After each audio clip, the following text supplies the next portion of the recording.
And welcome back to this July 17th, 2013, Wednesday night edition of InfoWars Nightly News. I want to thank all the viewers and subscribers out there that make so much of this possible. And I would also like to encourage all people out there watching on YouTube later to be sure and pass this very important presentation and film premiere on to your friends and family. Because the film makers have done so much work. We've done a lot of work here at InfoWars as well to help bring you this information, because knowledge is power, and we're wanting to build a free society. Now, I was interviewed probably, 6 months ago for the film State of Mind. And when I saw the final cut, I said, wow, I want to be involved in this. This is really a powerful documentary that shows the history, the present, and the future of mind control.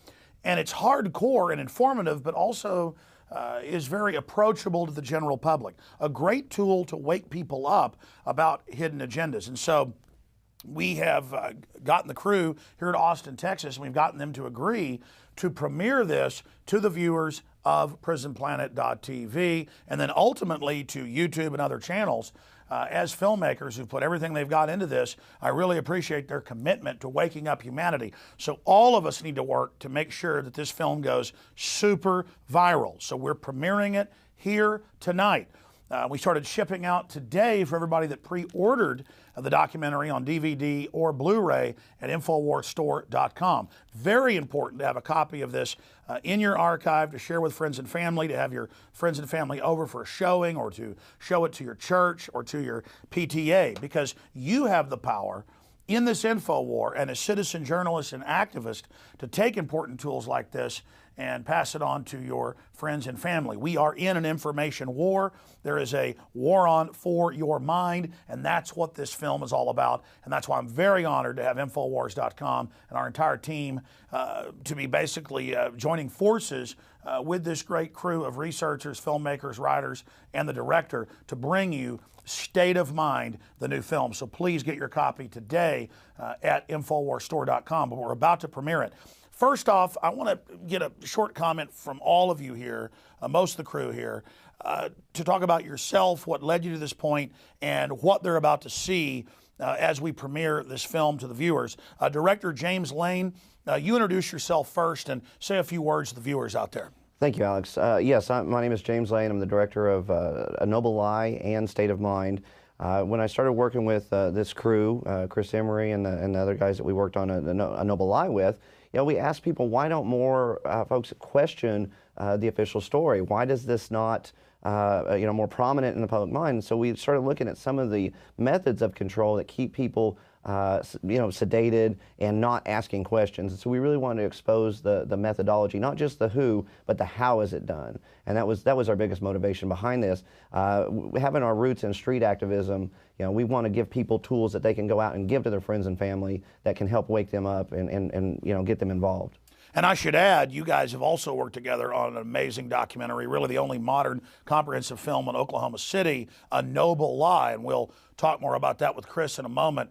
That film is also available at InfoWarsStore.com, and we've also played excerpts of it here on the Nightly News, but you're about to see the premiere of State of Mind here tonight. But your first film was excellent, and then the second one is even better. I can't wait to see the third film. Well, we hope that it would be more of many. Again, the methodology is to present the information in a way that is palatable to the uninitiated. Something that you can show people that it's gentle in its approach, gentle enough that they can accept it and maybe start to do their own research. And so you're not just preaching to the choir here. You're going over basic, what's on record, what we can confirm. Richard Grove, you helped write much of the film, and you are a forensic historian. Tell us a little bit about yourself and what people are about to see here. I started out as a whistleblower and found out I had a lot to learn, and over 10 years I started producing media. My latest series is called History, So It Doesn't Repeat. That's a video series on YouTube. I also host the Peace Revolution podcast, and really these guys had asked me for an interview and I was just honored to be part of the film, but after we had talked through the interview process, they asked me to come on board and help with some of the writing, and co-wrote the script with Kevin Cole and Matt Hart. So it's been a very enlightening process, because even though I thought I knew a lot about these topics, the process of doing the research, helps me to integrate it and summarize it more succinctly. That way it's more useful to pass around as knowledge. So the ideas expressed in a film aren't just for the choir. It's a bridge we're building to the congregation. It's a tool that you can use to not only enlighten yourself to these aspects and dig deeper, but to introduce it it's a very deep topic to an audience that's not necessarily looking for that, in a way that's very polite and doesn't give them a lot of fear. It gives them more knowledge and information. And even if you think you already know it all and are awake, watching something like this with all these doctors and psychiatrists and psychologists and Army psych warfare commanders like Colonel Schaefer and everybody else really gets your mind back in the game to be aware of how much of this is going on. And it's not oppressive, it's empowering and enlightening to be aware of it. And you're like, what, we're letting these inbred scum run things? I mean, this is really a joke. What do you think the most powerful part, Richard, of the overall almost 2-hour film is? I think the most powerful part is whatever point the individual watching the film starts to realize that they can empower themselves, they can reignite their curiosity, their inventiveness, start to realize that the problems around them, they don't have to be a victim to that they can learn through using methods to outgrow the status quo. Powerful information. Oh, and I should add, we're going to show the whole film here, and we'll have a few intermissions. But at the end, we're also going to have some of the things that hit the cutting room floor.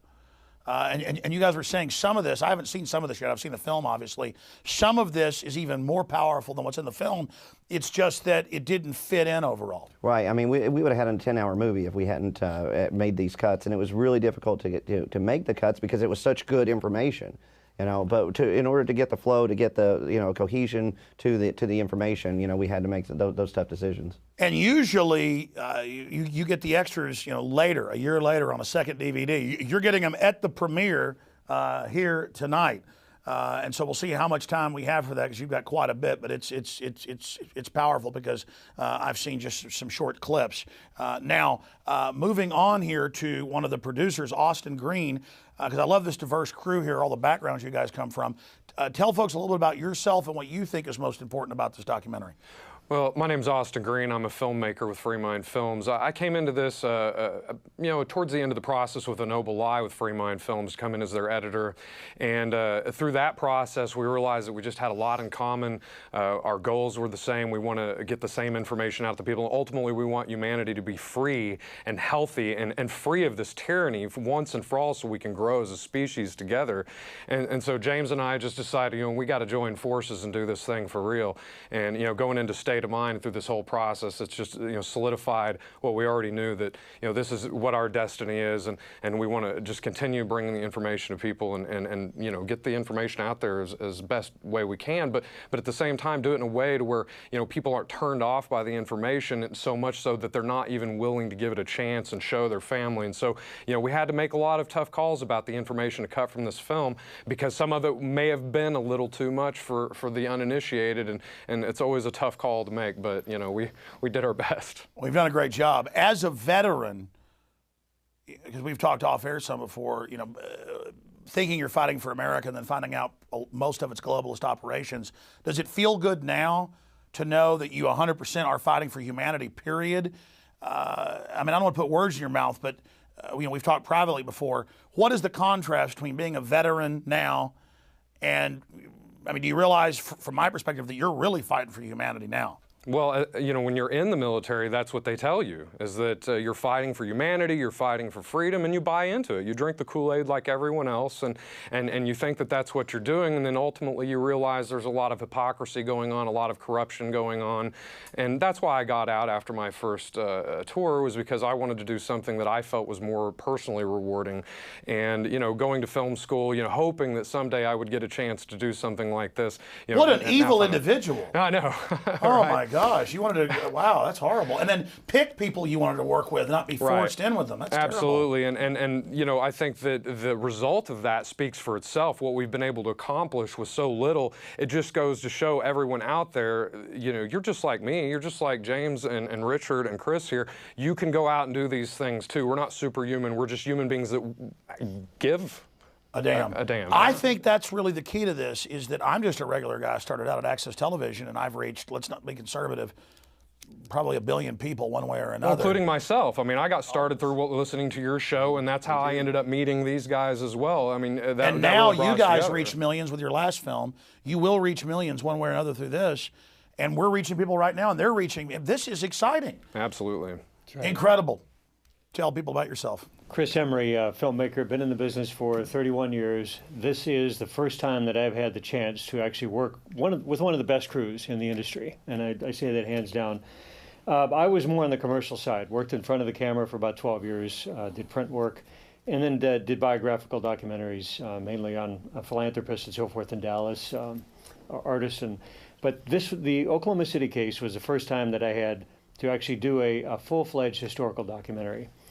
The State of Mind Psychology of Control, I'm brought in more on the logistics and on the co-production end, not so much on the research end, and I'll be helping a lot with the marketing, more so on this end, on this project. So I'm really looking forward to it. We've really stepped up our game, and it was because of InfoWars. I mean, we really have to thank your entire crew. You guys have just rolled out the red carpet for us. And Well, it's an important film, and it gets people thinking, and it's our viewers that have rolled out the red carpet for liberty and for justice and for fighting the globalists, and that's how we've been able to do this. Well, enough of us talking for now. We'll pop back a few times during the premiere of State of Mind, and then again at the end, we're going to show you some of the extra information that couldn't fit in the film. So here it is, the premiere of State of Mind, the Psychology of Control, right now here on InfoWars Nightly News.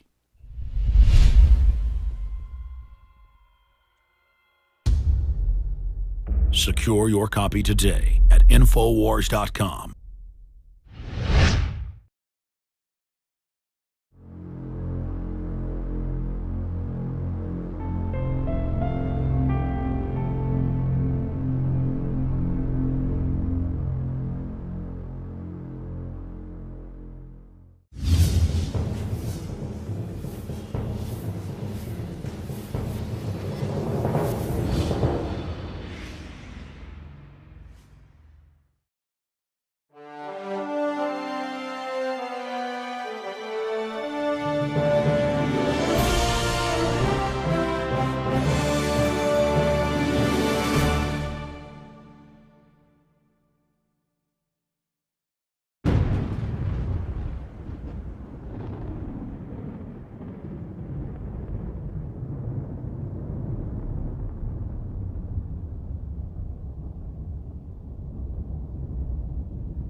If you don't submit to control, if you're a radical, you're less likely to be loved. You're not fitting in with society. You're viewed as an outsider. So there's a lot of social prohibitions about the outsider and the person who's going to upset things. From the time we're very young, we're taught to, worship authority basically because that's our key to survival as young children. But as adults, we never go through the rites of passage that tell us how to methodically think for ourselves, and thus we're always in a state of extended adolescence. Well, we take all this stuff, whether it's the television or it's the enculturation, the schoolyards, the teachers, we take this whole system, we put it into our unconscious mind. And it is the GIGO that comes out, garbage in, garbage out. We simply, in that computer language, have harnessed our own power by accepting all these beliefs as though they are factual, whether it's the flat earth of Columbus, or it's the idea that I'm not good enough to be or to do something I've dreamed to do. To the degree that the individual loses a sense of what freedom really means for himself, mind control is working. This is the constant battle and the struggle. What does my freedom mean to me? What is it? How deep does it go? How far-reaching is it? Individuals come already with their rights. They're born with their rights. They're inherent. They're hardwired. They're hardware. It's tragic. They've lost their sense of the importance of the individual. Each individual. We're not animals. We're individuals. We're created in the image of God. And so what you have is everybody's born into this control structure. Everybody's born into authority. Everyone's born into this situation. But just because you have an authority making decisions for you at some point when you're very young, too young to take care of yourself, doesn't mean you should always cater to authority your whole life.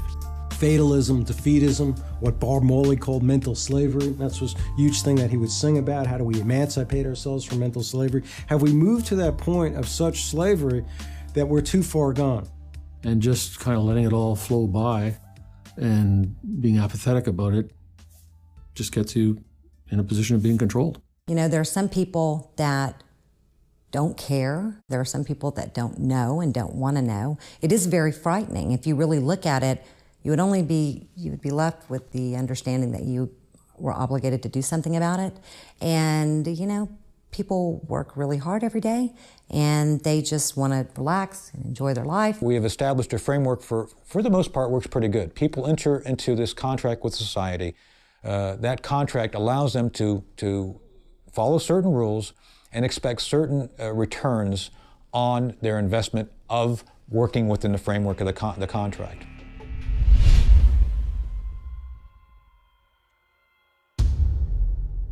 Secure your copy today at Infowars.com.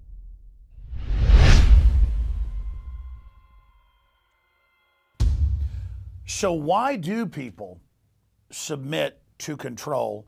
I'm going to give you my answer before I hear the filmmakers. You're born into it. You grow up in your diapers in front of the television. They're not even aware of it. And as G.I. Joe says, it's really an old Army saying, knowing is half the battle. James Lane, Mr. Green, I want to get your take as the filmmaker studying this. Why do people submit to being manipulated? For me, it makes me very angry that people are lying and trying to program me, trying to manipulate my free will. I think one of the biggest aspects of it is the 15,000 hours of compulsory schooling. You know, we're taught not to question, we're taught to accept information on authority and regurgitate useless facts, not how to think, not how to be a person and think critically. That's got to be one of the most integral parts of it. I mean, really, you know, from my perspective, especially coming from the military background, is that we control ourselves through societal pressures and peer pressures not to go outside of the box, not to be a critical thinker, but to just accept the status quo and go along to get along, not rock that boat. And so, you know, that's what you see in the military, especially, and the rest of the world, is that we're really all policing ourselves for the globalists. They don't have to do much. They've entrained us so much that we pretty much take care of the job. They set up the parameters, and then we just stay within them. They've done these studies where they've got rats at universities within a steel maze that has little artificial lights and things. They think that's the whole universe.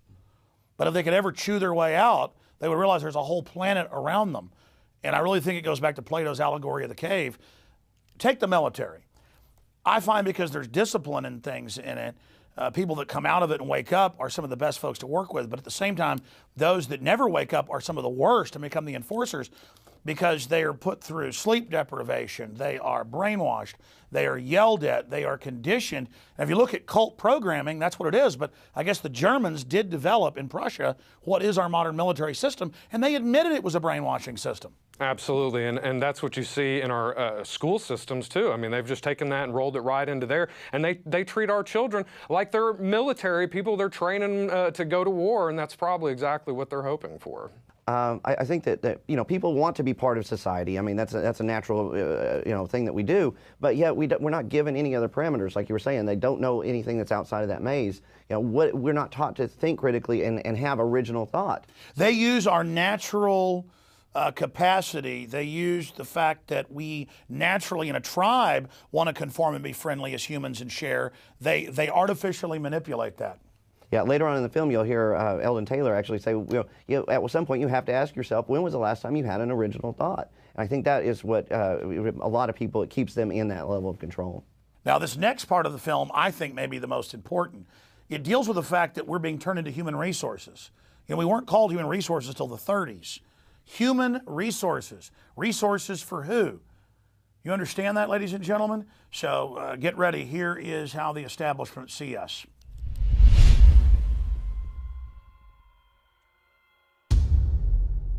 Secure your copy today at Infowars.com.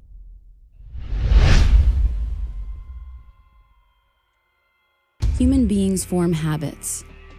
At some point in our lives, many of us realize that the lives we are living are not those which we have imagined, but rather lives reflecting others' imaginations, as if we have been unwitting actors in someone else's script. Are we acting out the artificial roles created by others who have successfully harnessed our minds through our habits? To answer that question, one must first learn how the minds of individuals can be harnessed by systems of psychological control. Are the habits reflected by human beings in direct conflict with their needs to survive and thrive in this world? The enormous implications deter many of us from asking these simple questions and finding answers relevant to our daily lives. If we don't resist all of the different information that comes our way and weigh it and use our own mind instead of what somebody else wants us to think, eventually society would become nothing more than automatons, robots. The establishment it's protected itself unless you submit to the saturation indoctrination and adopt all its values. You can't get in. Everyone needs to find out and really think about it. What is going too far? Because all of this is happening so fast, you need to be ahead of the game. They're ahead of the game. Humans subjugate themselves to control because they're born into it.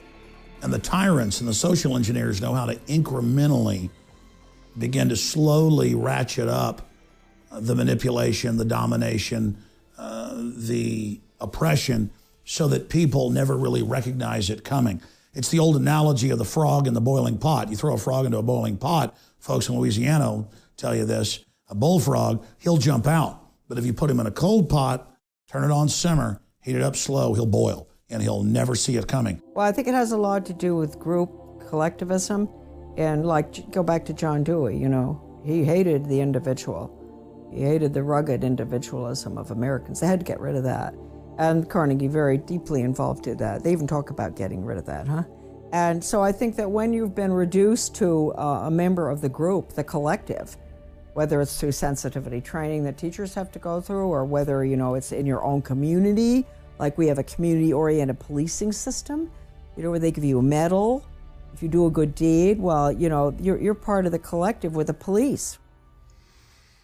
I would say in the next 50 years, if large numbers of people don't become consciously resistant to the overall mind control exerted on society, we're going to see many more people who really truly resemble androids.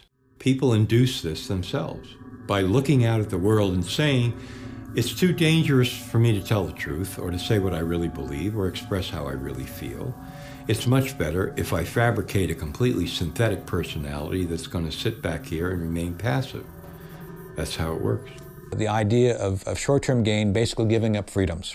Giving up freedoms is never a good idea. Since the dawn of time, small groups of human beings have instilled artificial circular limitations on the minds of their subjects through the procession of history. Traditionally, the limitations are imprinted on the servile population through a cunning use of language, instruction, and media for the purposes of conquest, social cohesion, and authoritative order by harnessing the human resources of the broad population.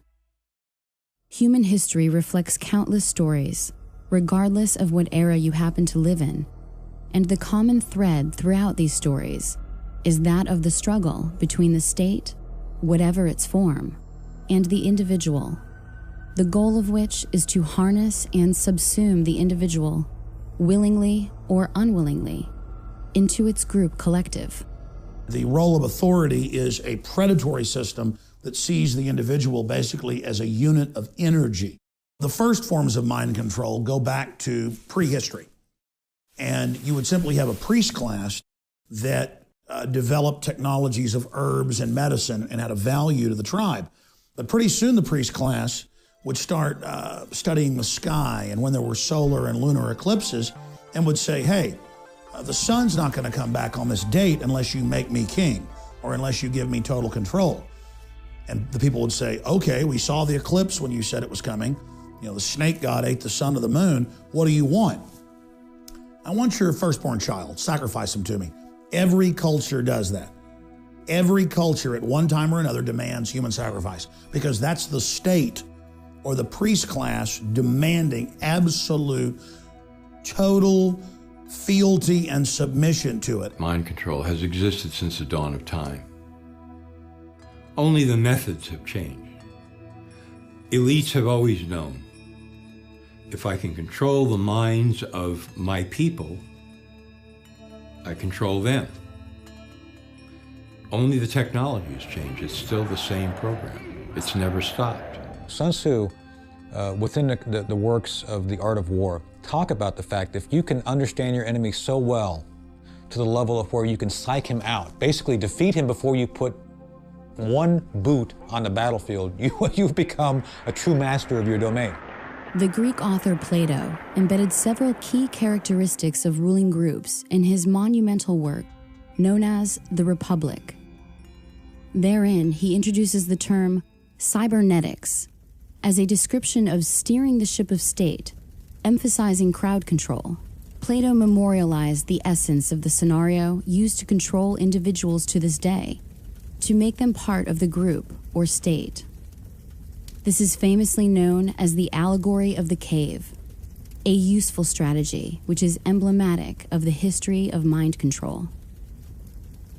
The idea of cybernetics first shows up in Plato's Republic. I believe it's book 6, and in the Greek original text it's read kybernetes, but you can easily discern how this word tied into cybernetics, the control of not only nations, but how the making of individuals into the collective that forms nations came about. As we've moved through history, every great leader has had to understand the potential of information, the potential of speech, the potential of words, the potential of books.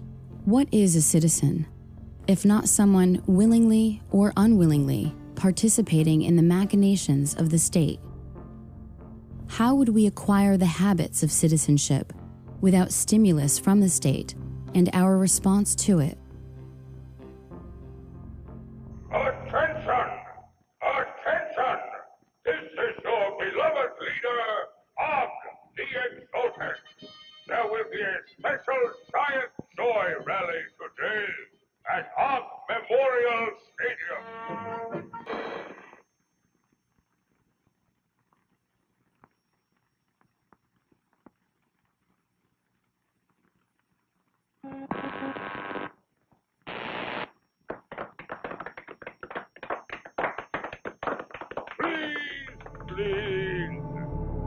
In an attempt to assist the state, a 14th century Italian named Niccolo Machiavelli crafted several books intended to help the ruling elite dominate their subjects with the most effective psychological warfare techniques available to the world at that time.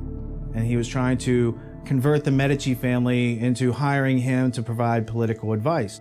Conspiracy is the story of history. It's the story of plunderers taking care of people who produce. They claim to take care of them through government, which doesn't give you anything, it doesn't take away first. So it's not creating something out of nothing. It's very real what they're doing. They're taking your rights or taking some people's rights and adding more to someone else's rights. Concurrent to Machiavelli's efforts, the consequences of tyranny were sowing the seeds of liberty throughout Europe, with authors like Etienne de la Boétie of France leading individuals to consider their situations and discover effective means to achieving liberty for all.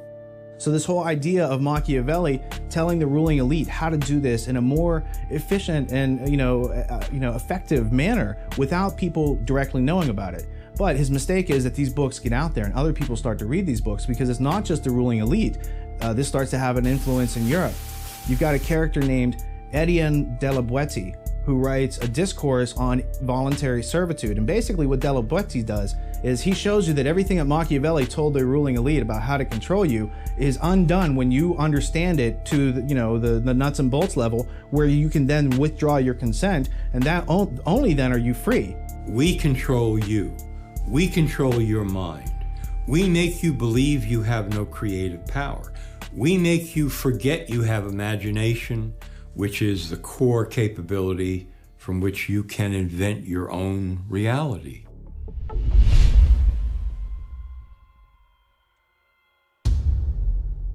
Secure your copy today at Infowars.com.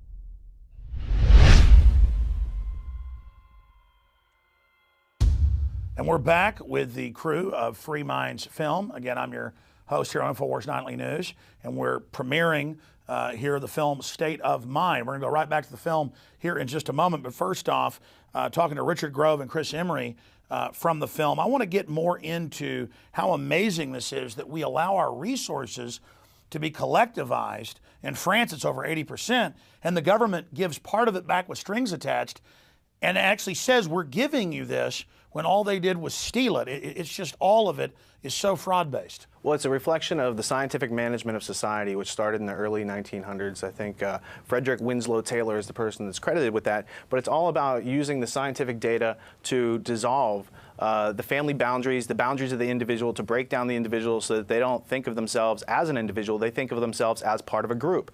The term group, it's a universal, it's something that's in the mind. There are no groups in physical reality. So breaking the context and the relationship between the mind and physical reality makes people confused and easily malleable. And your only identity is that what color you are or where you're from, instead of who am I? It's a class system. It's predefined. Slavery. It's predefined, yes. Yeah. Okay, so the other idea that breaking down the family will benefit the scientific dictatorship is the power of the individual has to be harnessed. The power that you have, your attention, your focus has to be misdirected toward things that you don't really need in your life to survive. And once they can do that, that is benefiting some third party that you haven't even investigated yet. So really, what they're doing as far as trying to break down the individual is it's a info war that goes on in your mind. But once you know about it, then you can start to outgrow that and grow in the right direction toward the truth, toward reality, toward knowing thyself, which is really the mission of every individual human soul on this planet. And Chris, I want to get your take on this, but it's so fundamental. They say obsess over what supposed race you are, we're all humans, or obsess over religion, or obsess over this or that, or obsess over a sexual preference as if it's some civil right issue to get us all obsessing over sex, while foreign banks steal $85 billion a month from us, while they're putting cancer viruses in the vaccines, hydrofluorosilicic acid in the water that Harvard admits is giving us cancer and dumbing us down. So we're not thinking about the real attacks we're all under by the social engineers. They give us all these balkanized fake reasons to fight with each other. And that all comes down to eugenics. And what is the end goal? What is the end game of these people that perceive that they're in power? And it's getting the population down to something that they want, whether it be 1 million or 500,000 or some. They call it manageable. Exactly. One thing that I was thinking about when Richard said that, this all came into play in the early 1900s, a lot of folks don't realize that the Women's Voting Act came into being not because they wanted to give women the ability to vote, is that they wanted them to get out there and get into the workforce so they could collect taxes. It was a whole other segment of society. And have the state raise the children. So that in and of itself was a financial human resource. People have to understand that we are being taken advantage of on so many levels, whether it be the financial or eugenics. This movie breaks that down into simple terms where you can understand, okay, well, at least this is what I could study on to expand on what's going on. And it makes it a lot easier to understand. Absolutely. We're going to go to the next segment of the film right now, and we'll be right back.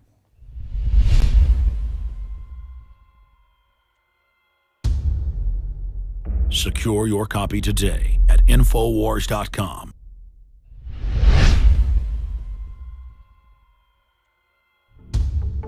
The myriad components of collectivism combine to form a comprehensive system for transforming the individual into a cog within the machinery of the state. The first step is to remove self-reliance, thus creating dependence on the state or collective. The next step is to create a motivation based on fear of scarcity, as opposed to creativity and productivity. Remove the systems of autonomy, creativity, and self-teaching, which help create individuality in the first place, and the void is filled by the will of the collective. Nature abhors a vacuum, and the mind is no different. Innovative and enigmatic German philosopher of the 19th century, Georg Wilhelm Friedrich Hegel, observed that human history could be manipulated to create a contrived outcome. Hegel's essential observations of the methods by which history may be authored by a small group translate into a world in which an individual's choices may be engineered away from his needs. How to engineer the opinion of the American people so that they would fully endorse, not only endorse, but demand a war. There's another one. Another plane just hit. Oh my God, another plane has just hit. It hit another building. Flew right into the middle of it. Explosion. So it's problem, the people then beg for it, that's reaction, and then it's solution, which is centralizing more control. Create the problem, people scream, you couldn't impose any solution you want on people. One recent practical example of the use of Hegel's method for control is that of the infamous underwear bomber. I'm Kurt Haskell. I'm a Michigan attorney, and I'm more well known as being the main eyewitness to the underwear bomber event on Christmas Day 2009. I saw two men approach the desk. One looked like a poor African man, or maybe late teenager, and one looked like a wealthier Indian-looking man who had on a tan suit. They were walking together, and I just thought they were a weird pair, and I was wondering why the two were together, and I listened to their conversation as they went up to the desk and talked to the airline worker. When they went up there, just the Indian man spoke, and he said, this man needs to get on the flight, but he doesn't have a passport. And then the airline worker said, well, he can't get on the flight without a passport. And then the Indian man kind of argued with her, saying, well, he's from Sudan, and we do this all the time. The student from Nigeria smuggled explosives onto a flight in his underwear. Prosecutors staged a demonstration of what might have happened, but something went wrong. Abdul Muttalab's trousers burst into flames. Passengers and crew grabbed him. The plane landed safely. A source has confirmed that Farouk Muttalab is the son of Alhaji Muttalab, former chairman of one of Nigeria's biggest, wealthiest and most respected banks, First Bank of Nigeria. As soon as this happens, we see Mr. Chertoff all over the news and TV everywhere promoting these body scanning machines. But there are a few things we could do to make things better. First, we could deploy the scanning machines that we currently are beginning to deploy in the U.S. that would give us the ability to see what someone has concealed underneath their clothing. To meet agendas in conflict with the needs of individuals, the ruling class creates an artificial crisis to which the public reacts by begging for the ruling class to intervene. The ruling class then enjoys the plunder made possible by removing the self-reliance from individuals. Good morning, everybody. Today's hearing is the third in a series of subcommittee hearings focused on some of the causes and consequences of the 2008 financial crisis, a man-made economic assault on our country that is still foreclosing on homes, shuttering businesses, and driving unemployment. The combined philosophies of Thomas Malthus, Charles Darwin, and Herbert Spencer led to the development of social Darwinism. Social Darwinism grafted the concept of the survival of the fittest onto the larger social framework. Claims of biological advantages or superiority could then be advanced as justification for future economic policy relating to the poor, and as the basis of Francis Galton's pseudoscience of eugenics in the 20th century. So Darwin comes along about 150 years ago and comes out with his theories on where life comes from, and then it's survival of the fittest, and that the best organisms are able to survive in a competitive environment and move forward in the evolutionary chain. And whether that theory is correct or partially correct or totally wrong is a side issue.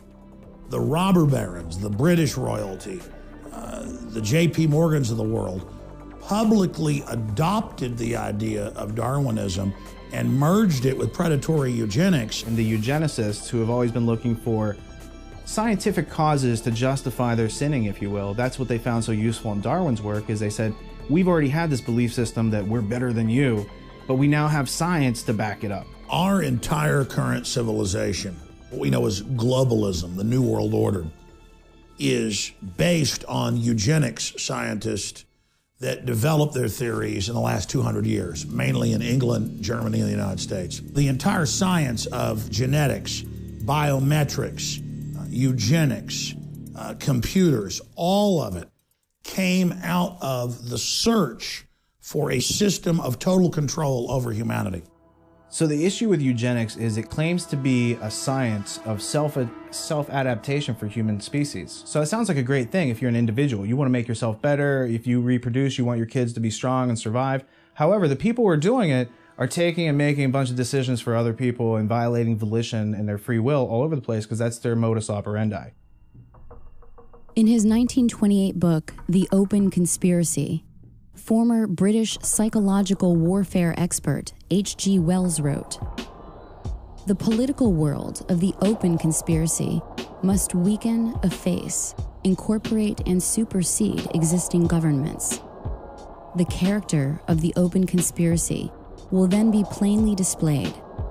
It will be a world religion.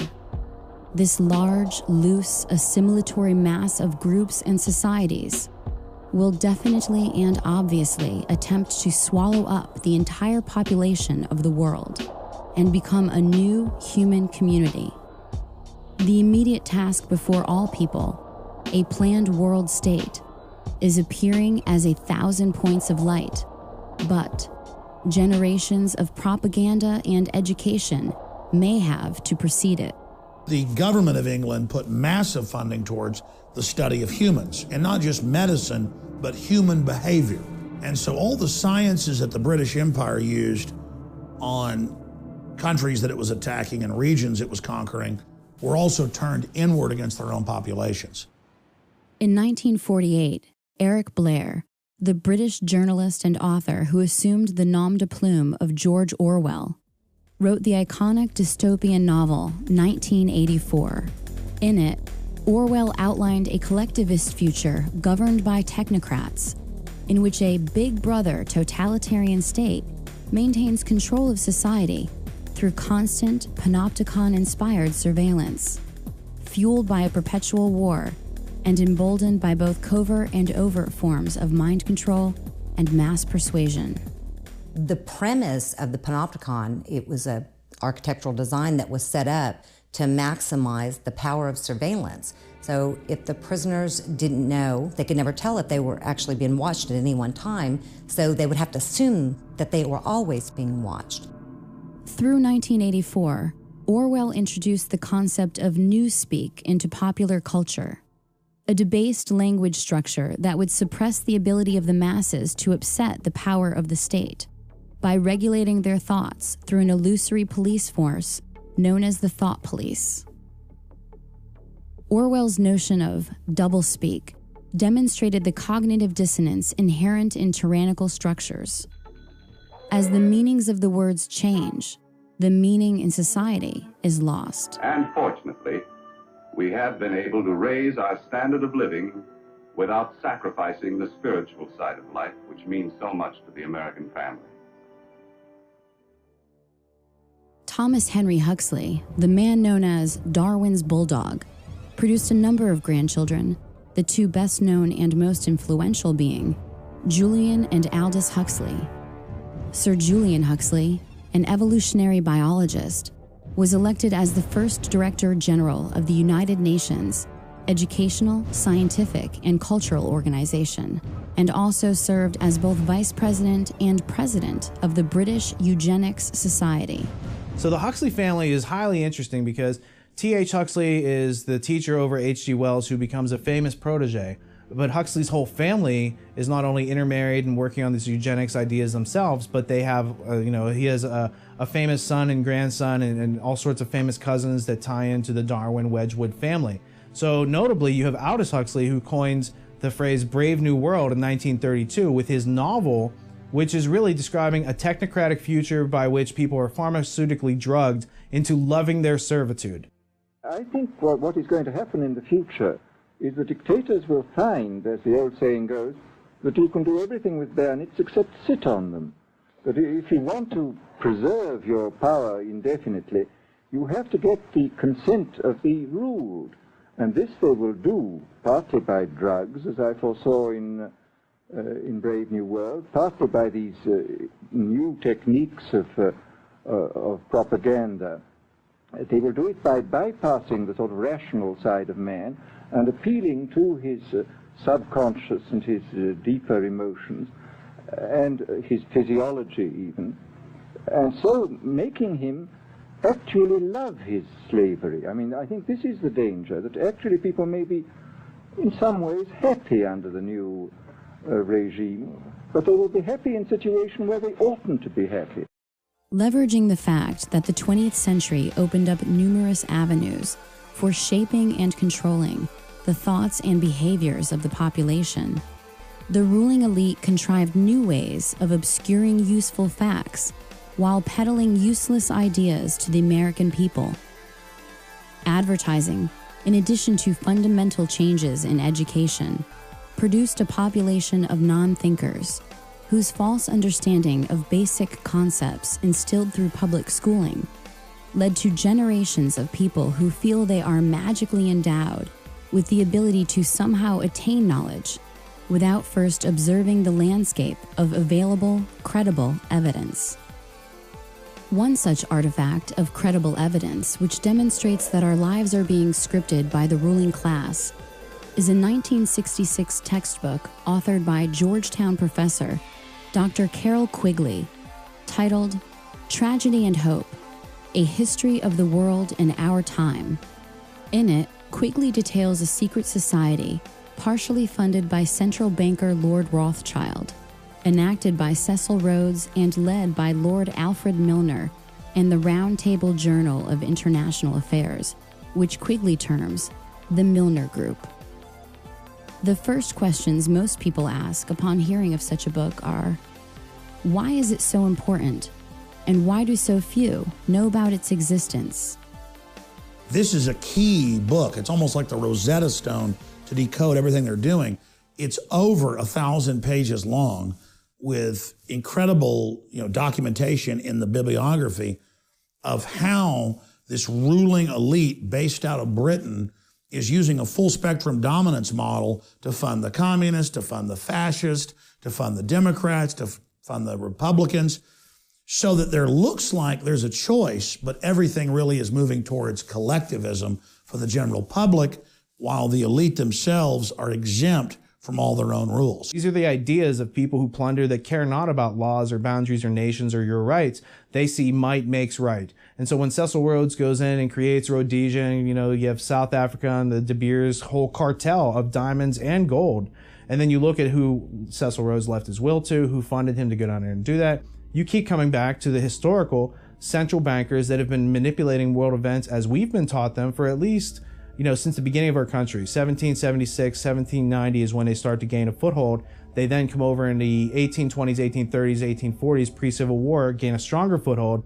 And by the end of the Civil War, we're completely switched over to a system that we had fought 60 years before to overthrow. Once the power structure got all the best and brightest students of the world and put them through Rhodes Scholar type programs, not just in England, but in other nations, they could then control the brain trust and have a fully programmed new generation to take control of the governmental, corporate, and media systems to carry out the program. Their goal was to dominate all of those major power centers quietly behind the scenes. And by moving the leadership in a certain direction, then they knew that they could control the masses without the masses even knowing that they're being dominated and led by a very small, powerful elite group. In further pursuit of the science of controlling human resources, the last will and testament of Cecil Rhodes spawned the Pilgrim Society in both America and England, which created a global brain trust. Its goal?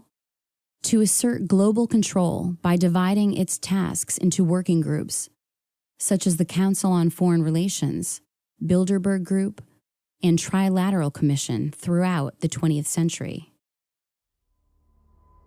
In more recent history, the long-held beliefs of the ruling class regarding control of the individual's body by the undermining of his mental abilities were then furthered by the technological breakthroughs of the 19th and 20th centuries. In the 19th century, the Prussian government conducted research into the study of how to make individuals compliant cogs in the machine of their conflict-based empire.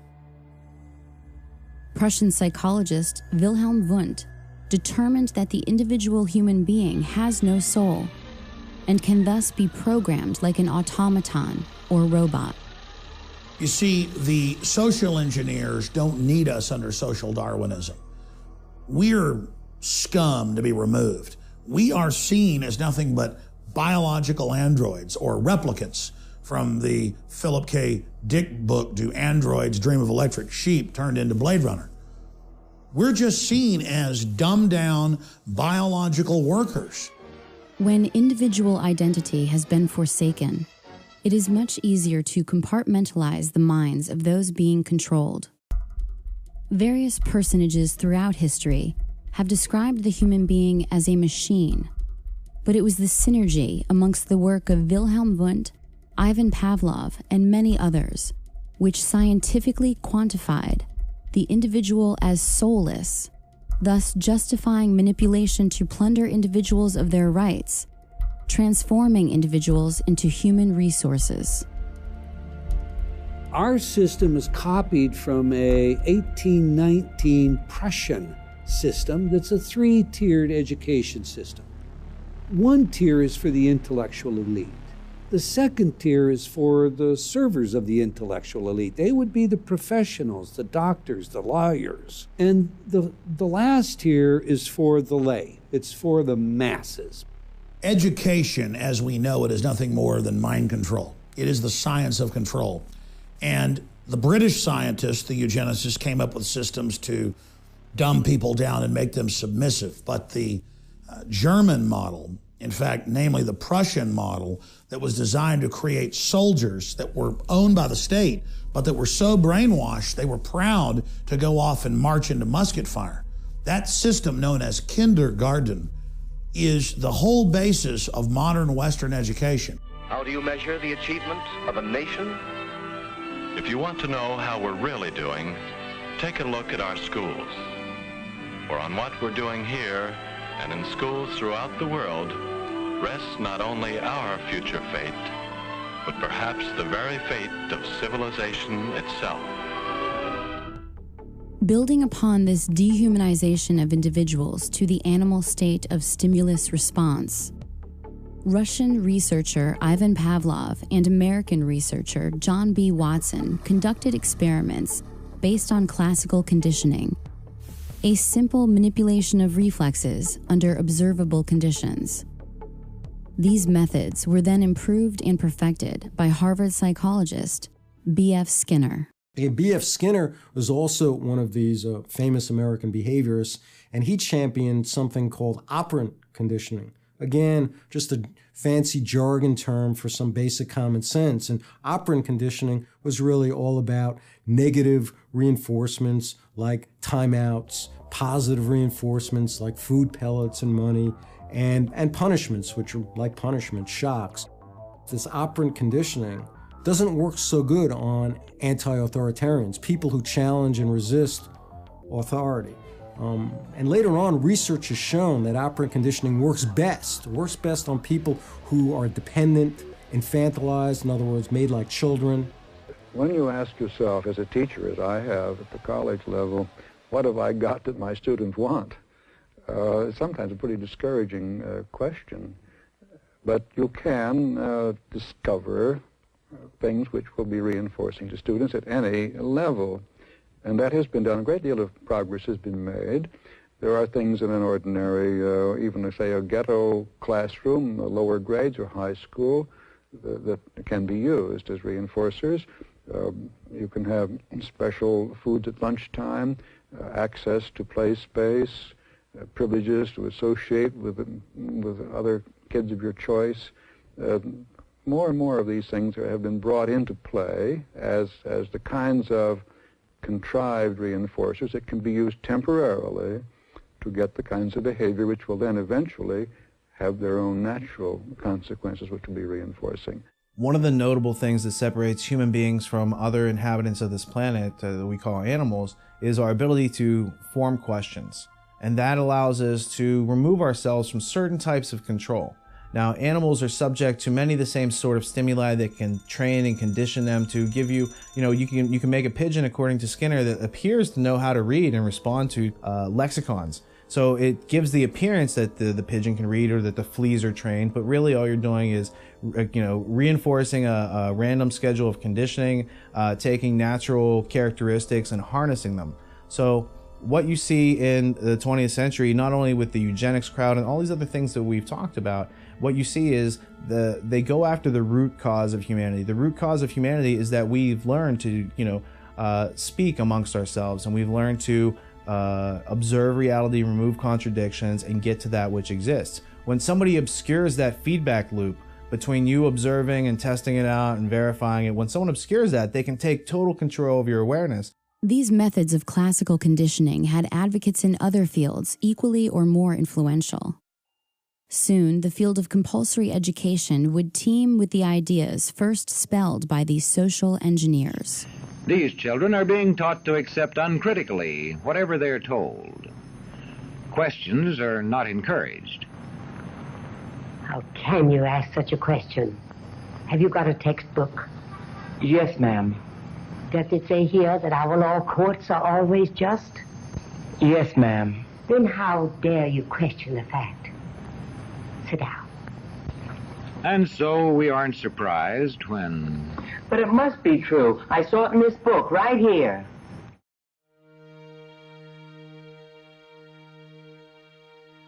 The education our children are going to get has nothing to do with education. It is training our children to be resources, human resources, that's the way they refer to us, to spin off profits for the globalists. The greatest barrier to discovery is not ignorance. It's the illusion of knowledge, and that's what the 15,000 hours in compulsory schooling really entrains and conditions into us, is that you've been told this story of the people in South America, and so you think you know about it. And it's not until later in life when you might come across more information about conquistadors and how Jesuits infiltrated all the religious systems and took all the riches out and basically harvested this whole area. This is an example of plunder in South America that went on for hundreds of years. So until you have this other piece of information to bring this into focus, you think that what you were taught in public schooling during that 15,000 hours is really what's going on. And it's not until you bump up against reality, as George Orwell said, usually on a battlefield, that you have to consider that which you were taught to believe versus the objective evidence that exists.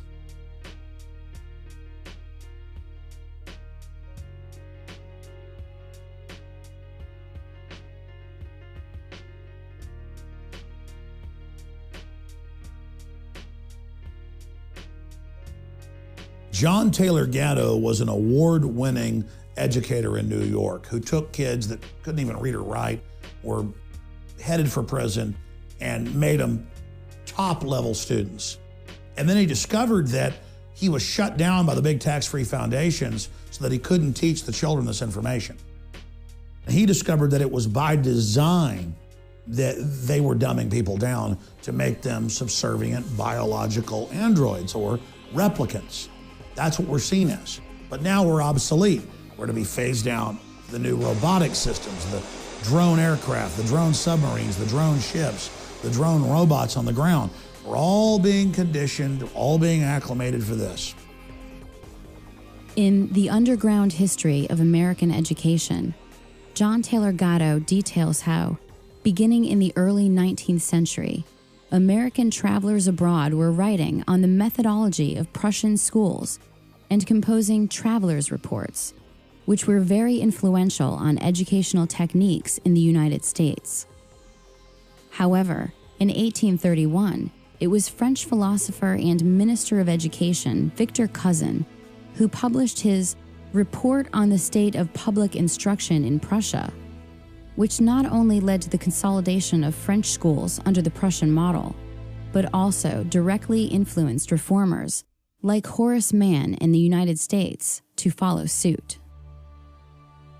Mann traveled to Prussia and, without even seeing one classroom in session, sought to adopt the Prussian model of education with his annual reports given to the Massachusetts State Board of Education. Mann's promotion of the concept that the state is the father of children was reinforced and expanded by educational reformers throughout the 19th and 20th century.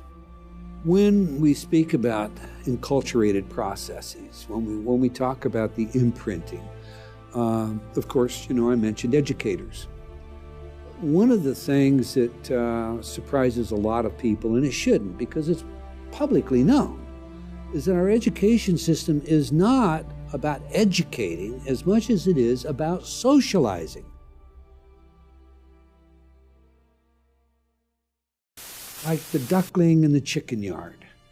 If you take that duckling and raise it with the chickens, it's going to be imprinted, it's going to behave like the chickens. And in that very real sense, we perpetuate this.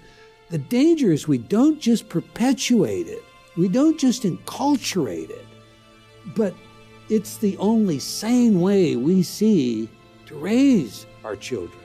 And the result is there's no escaping it.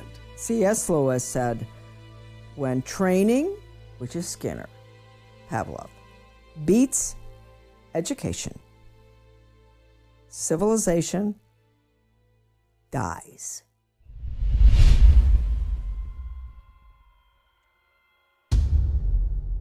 Secure your copy today at Infowars.com.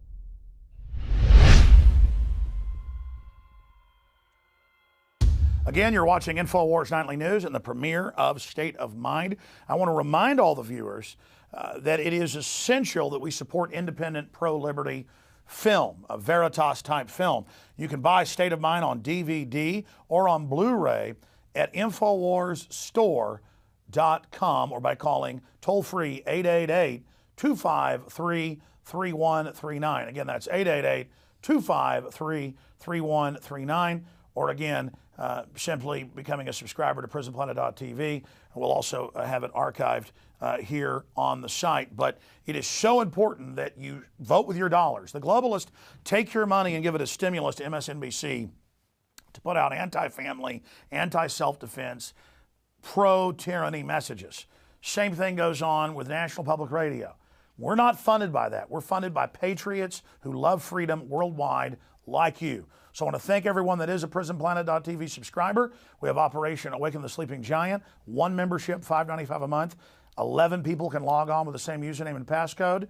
And I want to encourage you all to go to InfoWarsStore.com and get your copy on DVD or Blu-ray so you also have that in your library, in your archive. And again, most filmmakers I have on, most filmmakers who I sell their film, do not authorize us to A, premiere it here on the show in the Nightly News, but B, put it on YouTube.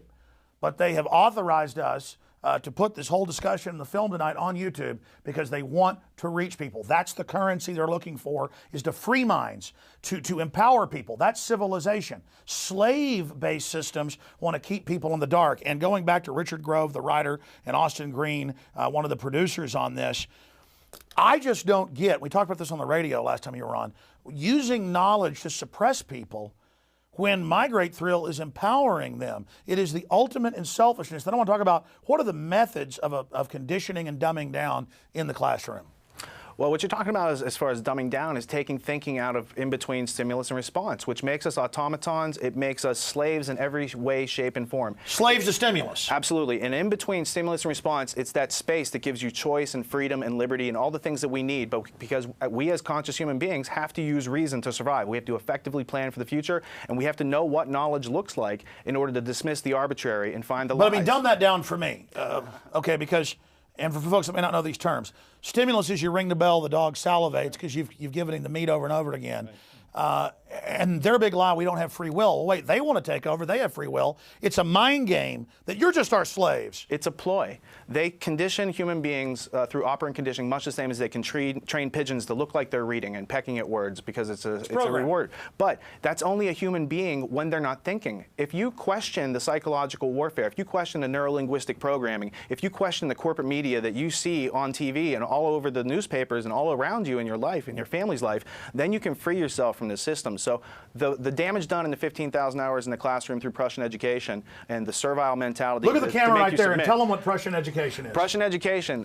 Prussia, before it was Germany in the late 1860s, it was called Prussia, and it was a bunch of different city-states that were all kind of at war. And finally, they got together through militarizing and using force, fraud, and aggression to attain their goals. And this was working really well until Napoleon, Napoleon had defeated the Prussian army at the Battle of Jena in 1806. And from that, the Prussian government and people like Karl von Clausewitz, who wrote on war, they went out and decided, hey, we can't have people on the battlefield who will run away from weapons and won't fight for their country. We need to nationalize their mentality. We need to break the individuality and the sovereignty of those individuals. We need to make them submit. Through force, fraud, and coercion, compulsory schooling was the model that they made successful, and it later resulted in the Nazis. That's right. Our modern educational system is a German military brainwashing program on record. Kindergarten, all of it. People go, well, I just grew up in this. Well, let me tell you, it's the opposite of freedom. And nothing against Germans, I'm part German. The point is it was a technology corrupt people used to take over the Germans. It's like the global model is a British Empire model. I'm part English. I'm not against the British people. They always spin that too. Like if you're like, I don't like what the communist Chinese are doing. What, you don't like Chinese people? You know, I don't like what Hitler did. What, you don't like Germans? Again, that's operant conditioning. Don't be racist. Just to get people out there watching off of the real info. Don't like government-run healthcare? You're a racist. Don't want to turn your guns in? You're a racist. That's that conditioning, that buzzword again. You're observing this phenomenon that goes on, and it's prevalent, so we should give it a name.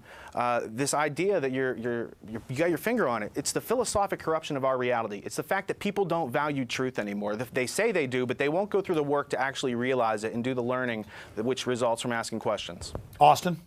I think that the conditioning was summed up in the film best by B.F. Skinner. You know, he talks about there's certain things that you can do to manipulate your students to get a particular behavior response out of them. And then once you do that enough, once you repeat that over and over again, eventually those behaviors become self-reinforcing. Like we were saying earlier, we all police ourselves. And so really, they don't have to continually do this. All they have to do is get you up until about 4th grade. And they've got you so trained at that point that once you enter into high school, you're doing it on your own.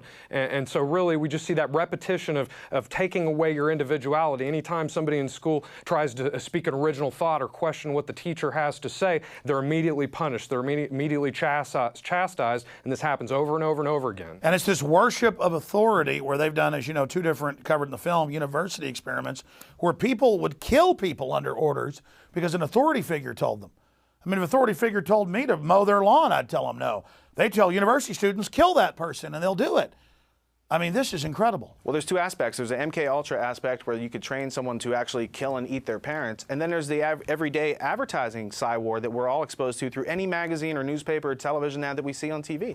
So all these things come, you know, it's like a coincidentia positorum. You have scientific management coming through MK Ultra from top down in intelligence agencies, and you have war coming in from the marketing companies, and they make a very happy living off of the unwitting servitude. There's layers and layers of the programming. It's just incredible, meant to just overwhelm you till you just give up. And this is a great tool to peel off those layers one layer at a time as you learn how to. And the fun is, once you know the programming, you learn the cop doesn't know what they're doing. They're programmed too. The bureaucrat doesn't know, and they like short circuit when you know the programming and they don't. But instead of using that programming to enslave them, you use it to unlock their mind. The fundamental choice that human beings have is to think or not to think. So we all have the ability to think. If you choose not to ask the questions, if you choose to be servile and you want to give away other people's rights that you don't have the right to do, that's fine. You can do that, but expect other people to resist, the people who are aware of how things work and how logic and reason should be, you know, advanced in this world. That's right. Just because you've been put through dog training at the TSA to be a slave, prisoner training, doesn't mean I'm going to go along with it. And I notice with these sheep, sometimes they get mad when I wake people up about what's happening, and then later they go, no, I agree with you. It's like once they see me not bow to their peer pressure, they have like mass Stockholm syndrome. Then they grovel to me, and I go, no, I don't want you to be my prisoner. I don't want my kids growing up in a world with a bunch of slaves. Stop acting like that. It's pathetic. Let's go back to more of State of Mind, premiering the whole film here tonight with extras coming up.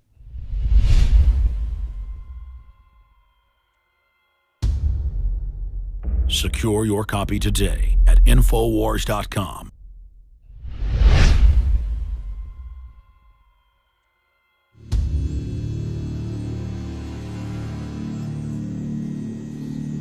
Although education has proven to be highly effective in controlling human behavior, more intensive research would need to be conducted away from the prying eyes of the public. The Tavistock Institute was set up by the British Empire to really study mind control and to scientifically drill down into human behavior and put in textbook form systems of basic control so that could be duplicated out to government and corporate entities. And Tavistock has been involved at every level of social engineering. The Tavistock Clinic was founded in 1920 and operated as part of the Psychological Warfare Division of the British military. It was initially a voluntary outpatient clinic for treatment and research and was made up of general physicians, neurologists, and psychiatrists to facilitate the treatment of neurosis and shell-shocked British soldiers returning home from World War I. Going through their own publications on Amazon, you can find that some of their books cost like $18,000, $20,000. And what that tells me is they don't want the average person to be anywhere near getting their hands on this book, because what it gives you inside those books is the teacher's edition, to use an abstraction, as opposed to the students sitting around the class not knowing what the answers to the questions are. There's a group of people who are being given the answers to all the questions about how we act, react, and how we've been understimulated with curiosity in order to make us more subordinative. You could say much of our world today is the world of the Tavistock Institute and Edward Bernays. Having been instrumental in the Tavistock Clinic and director of the Tavistock Institute of Human Relations, it was former officer and consulting psychiatrist to the British Army, John Rawlings Rees, who created the concept of the psychological shock troops, or culture warriors, a federation of psychiatrists, which he intended to disperse across the globe to make it, quote, possible for people of every social group to have treatment when they need it, even when they do not wish it, without it being necessary to invoke law. The Tavistock Institute's influence did not stop simply at social psychology. Kurt Lewin, former head of Britain's Psychological Warfare Bureau, was a German refugee who became the founder of modern social psychology in the 20th century, an early consultant to the OSS, and an influential researcher with the Tavistock Institute in the area of management thinking and action research, specifically focused on the tactics of managing change within society.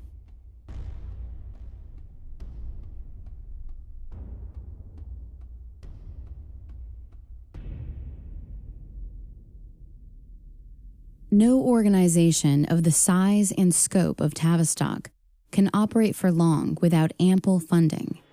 From whom is that funding derived?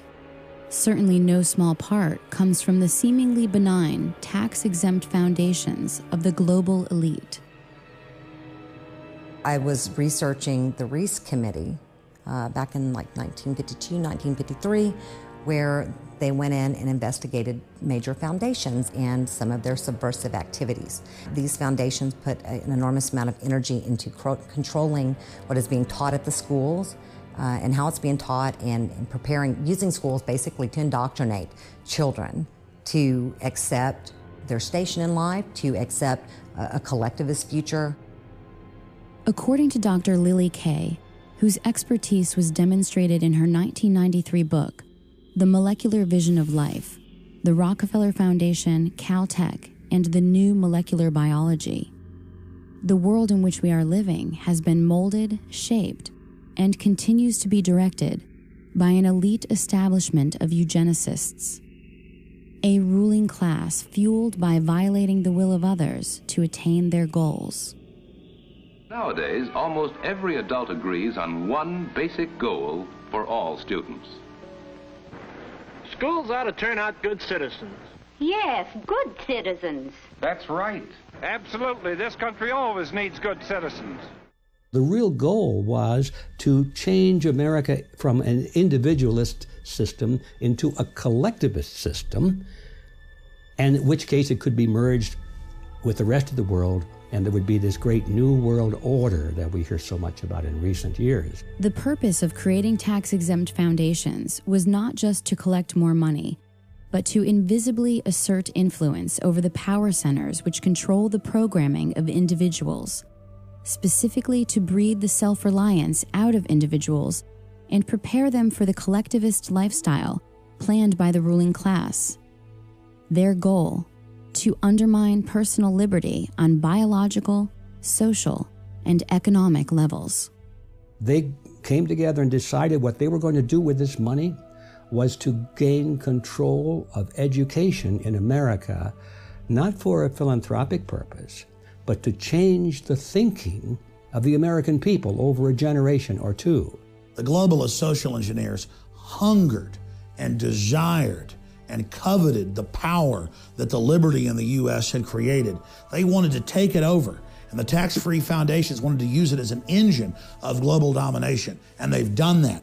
And the Reece committees were the only time when Congress stood up constitutionally and demanded all the big foundations come and testify and open their private books.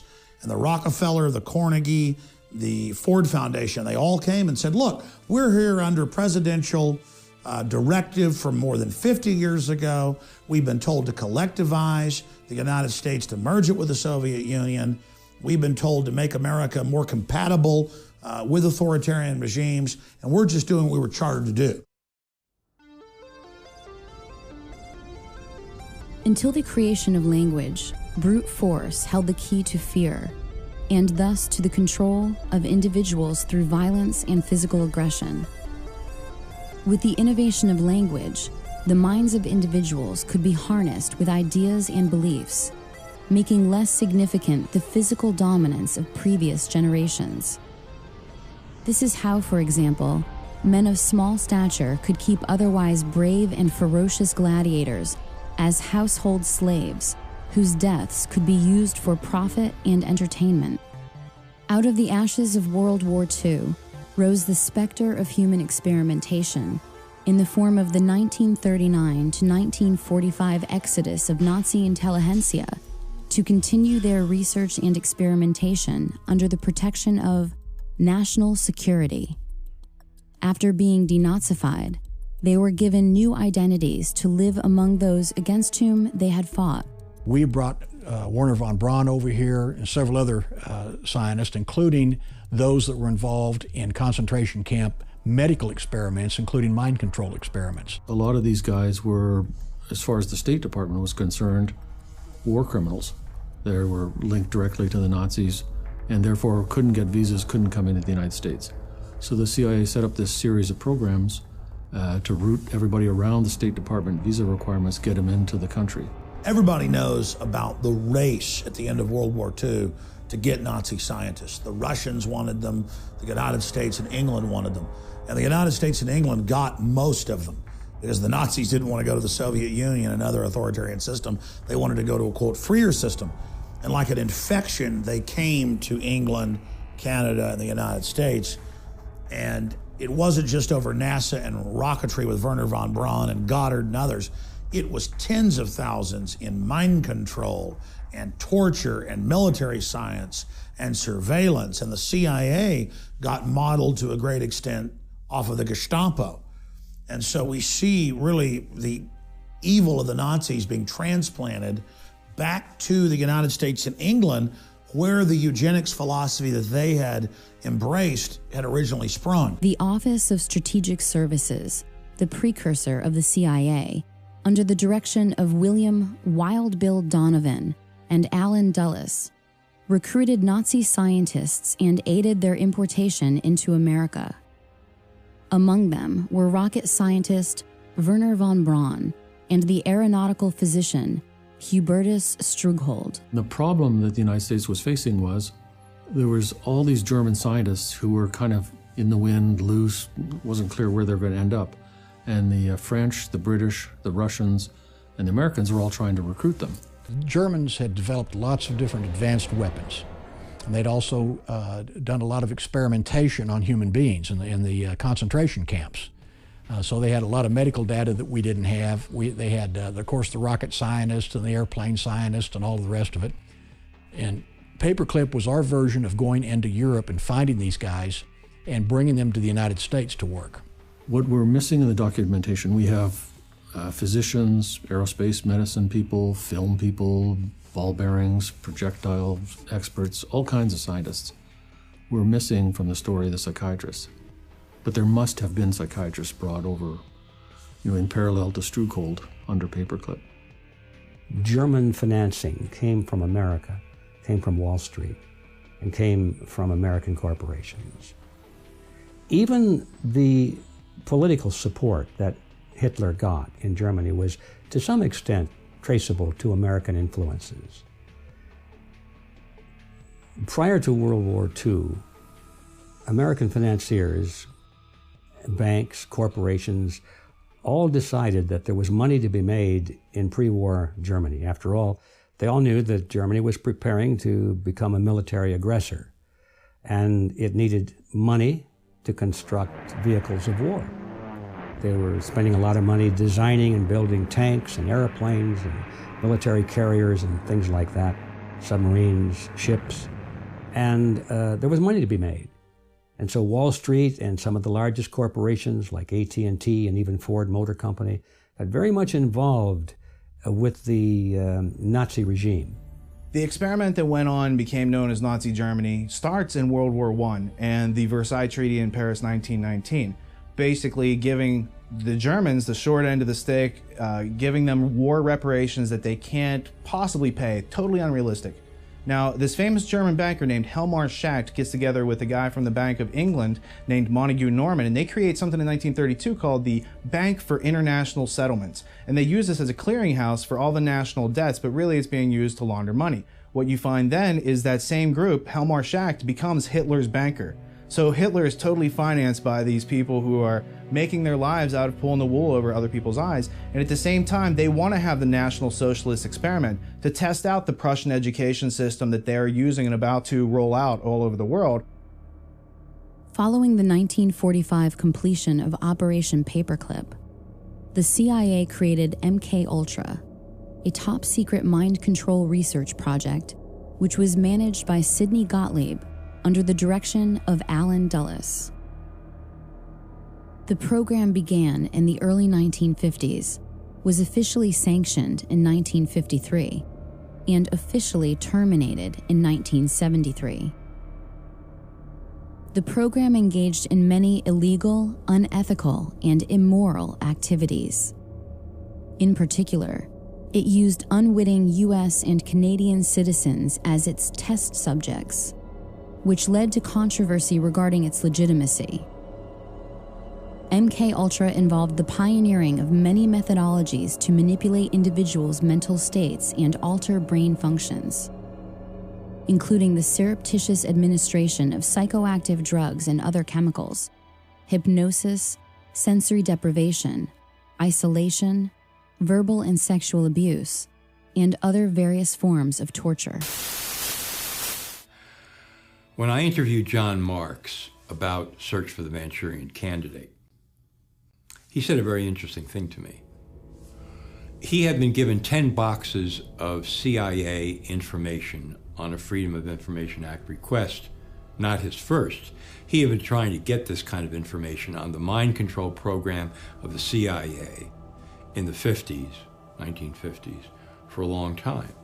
And finally, as a kind of a sop, maybe even a joke, they gave him 10 boxes of materials that had nothing to do with the projects except the accounting data, the financial data, thinking that Marks wouldn't be able to do anything with it and CIA would be perceived to have fulfilled the FOIA request. But Marks was too smart for them. He saw into the financial data and realized what he had his hands on, that this was not only MKUltra, mind control program of the CIA, but it was divided up into many, many, many sub-projects. And he had some of the funding details that provided the foundation for him to move forward in his research and discover what they were really up to. The military started the Artichoke Project and the Bluebird projects, which I think was the Navy one, and they were trying to figure out, can we make a Manchurian Candidate? Can we make a super soldier? Can we control what people think and do and how they act on the battlefield? Can we make somebody braver than they really are? And it was getting up to where they were asking questions, can we create kamikazes like the Japanese had? In 1994, President Clinton created the Advisory Committee on Human Radiation Experiments, which was tasked with investigating the instances of federally funded research using ionizing radiation on human beings. Based on the documents made available to the committee, they identified nearly 4,000 cases of human radiation experiments taking place between 1944 and 1974. This included a series of federally funded experiments in which unsuspecting hospital patients were injected with plutonium. Many details of MKUltra experimentation were disclosed during a public hearing before the advisory committee. I'm going to start. My name is Valerie Wolf. In listening to the testimony today, it all sounds really familiar. I am here to talk about a possible link between radiation and mind control experimentation that began in the late 1940s. The main reason that mind control research is being mentioned is because people are alleging that they were exposed as children to mind control, radiation, drugs, and chemical experimentation, which were administered by the same doctors who are known to have been involved in conducting both radiation and mind control research. Written documentation has been provided revealing the names of people and the names of research projects in statements from people across the country. It is also important to understand that mind control techniques and follow-ups into adulthood may have been used to intimidate these particular research subjects into not talking about their victimization in government research. People talk about MKUltra in two senses. It's kind of like an umbrella term for all mind control programs. But technically, it's just a specific program that ran from the 50s into the 60s. And it stopped in 64. Therefore, MKUltra could not be operational today. But something like MKUltra with a different name surely must be. And I don't think there's any doubt in my mind at all that clearly mind control methods are used at Guantanamo Bay. I mean, there's all the hallmarks of mind control. There's hooding, there's forced sitting positions, there's sensory deprivation, sleep deprivation, all kinds of attacking the person's belief system, sexualizing the interrogation, subjecting them to things that go against their religious faith, probably hallucinogens and drugs, can't document that, waterboarding. So all the components of a mind control program are in place there. The hearings weren't really about that.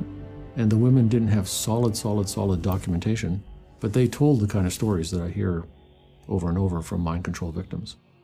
So Claudia Mullen and Christine Nicola get up on the stand in Washington and they say, yes, radiation, but it was only one part of mind control experiments that we were subjected to by the U.S. government starting out when we were children. And then somebody on the committee said, from what I've been told by witnesses, pretty much, thank you very much, and now we move on to the next witness. Right. Like, let's pretend none of this took place. In the 19th century, Franz Mesmer's brand of hypnotism entertained countless audiences, which consequently evolved, both covertly and overtly, throughout the 20th century. CIA's Dr. George Estabrooks, a graduate of Harvard University and a Rhodes Scholar, finally created methods of reliable hypnotism, enabling its application to the science of social control. George Estabrooks was a Canadian-born psychologist whose career was at Colgate University in upstate New York. As early as 1943, in his textbook Hypnotism, he described in great detail, going back to the Second World War, taking Marines or other military people, using hypnosis and other programming on them to create a new personality. So he calls that Jones A and Jones B. And the new program personality would be given an assignment, which could be a courier, penetration, any kind of assignment. And the out front regular person would have total amnesia, complete lack of knowledge of the assignment. Estabrooks was a leading authority on hypnosis, programming soldiers during World War II to act as couriers, who were not aware they were hypnotized operatives on a mission. In this manner, the OSS targeted political objectives through the covert methods of assassination and espionage, leveraging the science of hypnotism. Where hands-off hypnotic and pharmacological methods fail, the physical application of actual electrical stimulus directly to the brain becomes the next logical step. In 1964, Yale neuroscientist Jose Delgado implanted radio-controlled electrodes into the brain of an aggressive bull in an attempt to control its behavior in a ring with a matador. With the push of a button, Delgado himself was able to stop the bull in mid-charge. He didn't stop with the bull, but also conducted experiments on cats, monkeys, and even human test subjects. You had people as young as 11 he was doing this to. One was a 16-year-old girl, and there's pictures in his books where she's kind of staring off into space, vacant. Another, she's strumming on a guitar. Another, she's pounding on the wall, all based on what button he's pushing on the transmitter box. Delgado developed what he called a stimoceiver that allowed him to target specific emotions and regulate behavior by aiming radio stimulation at different regions of the brain. His idea of the future is, and this he was totally serious about and described in detail, we're going to put electrodes in the entire population, except probably Dr. Delgado himself, and a few elite generals, and we're going to control the entire population. And this is not going to be fascism, this is going to be the next step in evolution. Dr. Donald Ewan Cameron was a Scottish-born psychiatrist who was president of the American Psychiatric Association from 1952 to 53, and later first president of the World Psychiatric Association. Cameron was directly involved in the brainwashing attempts of Central Intelligence Agency's top-secret MK-Ultra mind control program. Under directives from Sidney Gottlieb and funding from the CIA funneled through various front organizations, he spent years researching and experimenting with behavioral modification techniques. It was here that the CIA funded a series of experiments, severe experiments. The work was done by the Institute's then director, Dr. Ewan Cameron. It is the closest experimentation to brainwashing yet disclosed. His work, unprecedented in psychiatry, consisted of 3 areas which he called sleep therapy, psychic driving, and the ultimate depatterning. Dr. Maurice Dongier, current head of the Allen Memorial Institute. in his psychic driving, so-called type of therapy, he would give the patient intensive electric treatment in order to make the patient regress deeply, become forgetful, and then he would attempt to implant new ideas in the mind of the patient. Now, to a layman, it would appear that Dr. Cameron was trying to take the slate and wipe it clean, the slate being the mind. In other words, brainwashing. Exactly, that's a very good comparison. Brainwashing. Yes, if you like.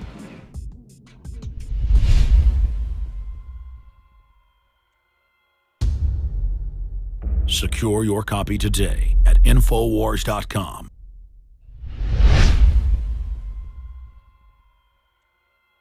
And welcome back. We are premiering State of Mind here tonight on InfoWars Nightly News. Don't forget you can get it on DVD or on Blu-ray exclusively at InfoWarsStore.com. And every order also gets other extremist material, the Citizen Rulebook with jury nullification information. Juries judge the law as well as the facts. Do you understand that? If you think a law is unconstitutional as a jury, that's your emergency vote to nullify tyrannical prosecutions. Prosecutors don't want you to know that. These corrupt judges don't want you to know that. So get the films today at InfoWarsStore.com. You can also call toll-free 24 hours a day, 888-253-3139. Now, I wanted to ask James Lane and Richard Grove, what information did they garner from MKUltra, one of many programs we know about, and how do we see that manifesting today?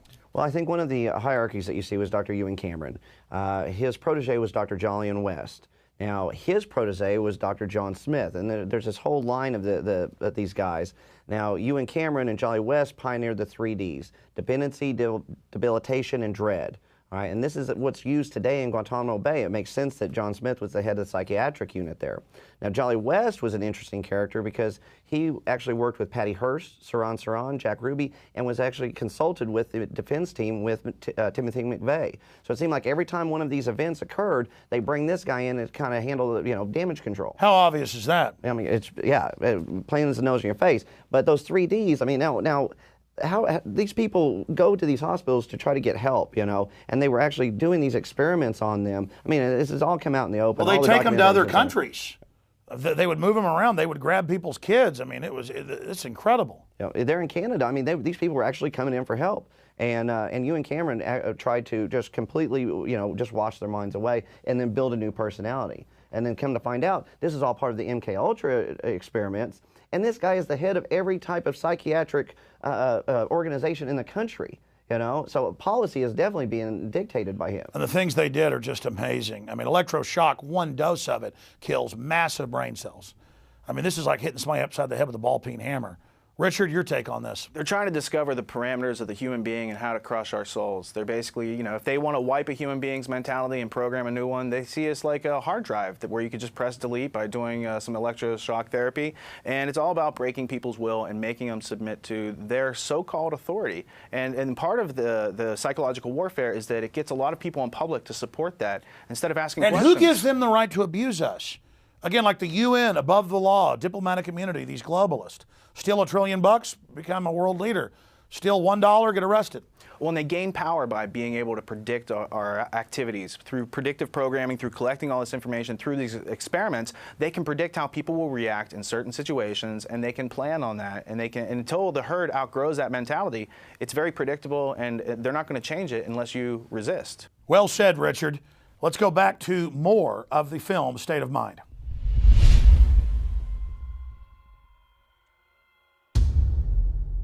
Secure your copy today at Infowars.com.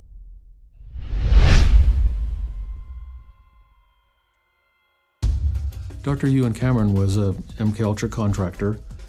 Officially, it says that he didn't have top secret clearance, but I'm sure that in fact he did. The reason I say that is he was at different times president of the Quebec Psychiatric Association, the Canadian Psychiatric Association, the Society of Biological Psychiatry, and the World Psychiatric Association.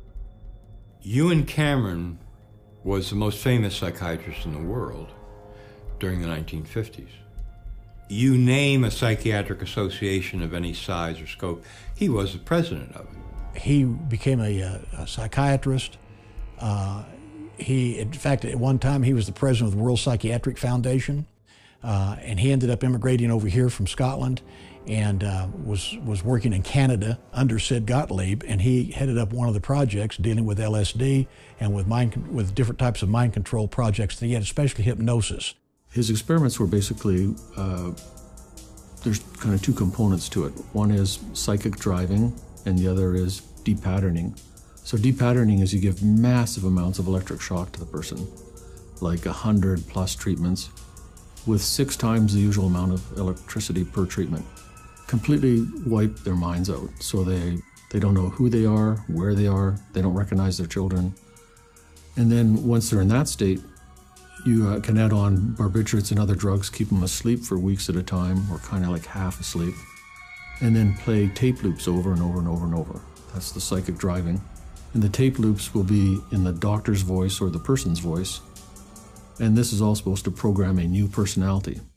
It has been alleged in some cases that Cameron held patients against their will for weeks at a time, drugged and unconscious, under the threat of being committed to an institution for life if they did not participate in his treatments. He began a program of torture, and I don't use the word lightly, on patients who had no idea this is why they were coming to him. They were people who came to him for therapy, for help. And he experimented on them as a torturer would to create new personalities. Cameron operated, with Rockefeller funding, at the Allen Memorial Institute in Montreal, Quebec, where he contended that it was first necessary to depattern the minds of his patients in order for them to have a shot at recovery. He also participated in the Nuremberg trials of 1945, interviewing many of the top Nazi defendants. After World War II and the creation of the CIA, the need for a truth drug and drugs that could perform, that the CIA could use for other purposes, increased. They turned to the Bureau of Narcotics and Harry Anslinger. And again, Anslinger anteed up Agent George White to be his lead agent in this program called MKUltra. It started basically in 1952 in New York City. White was working with a CIA officer named Sidney Gottlieb. Gottlieb was chief of the Technical Services Division at the time, and he had access to a lot of LSD. CIA scientists had decided was the drug that they were going to focus on now. Pot wasn't considered quite potent enough to do the things that they wanted to do.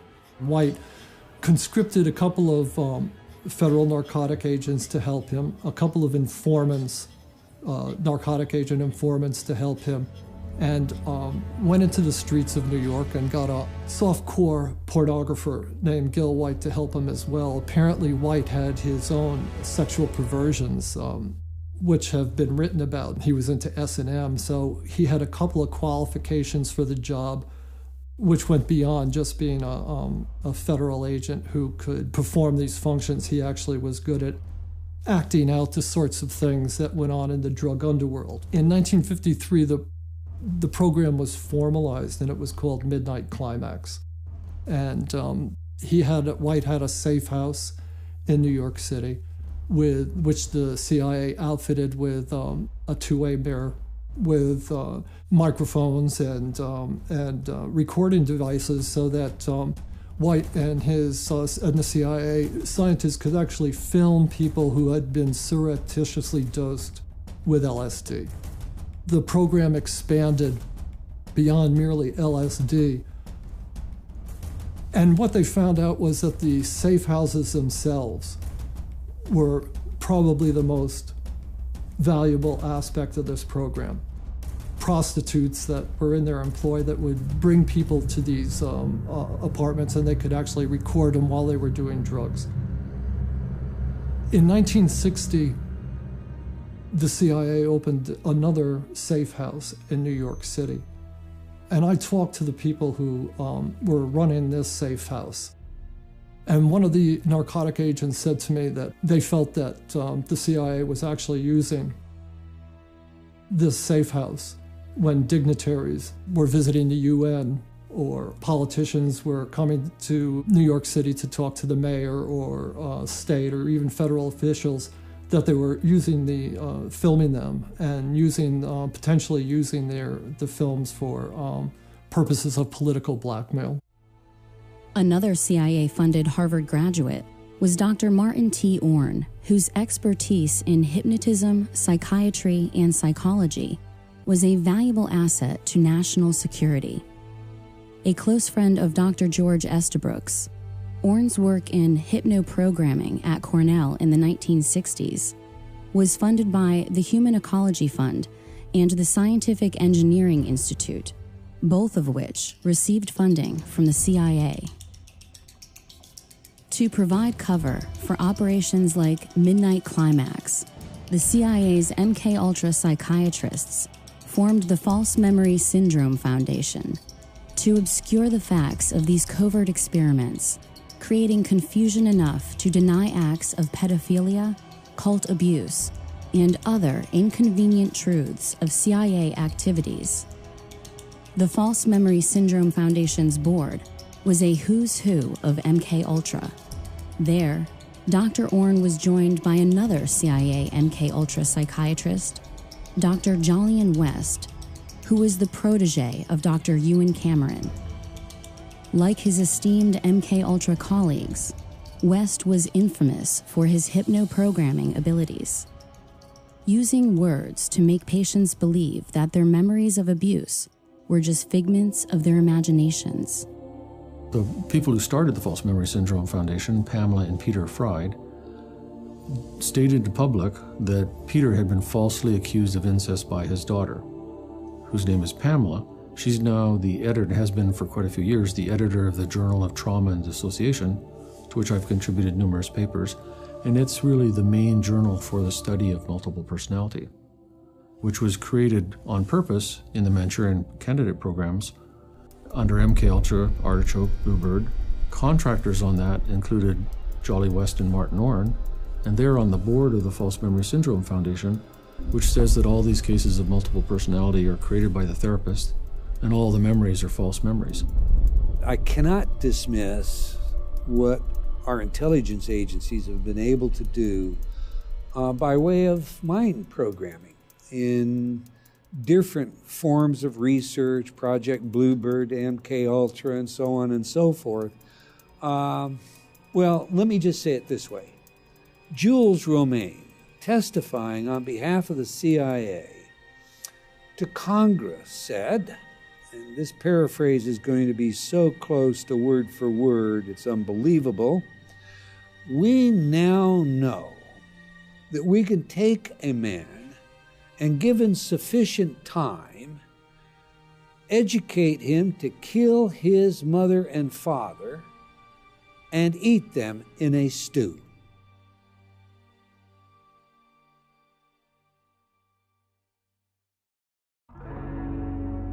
How will power gravitate into the hands of those who control information?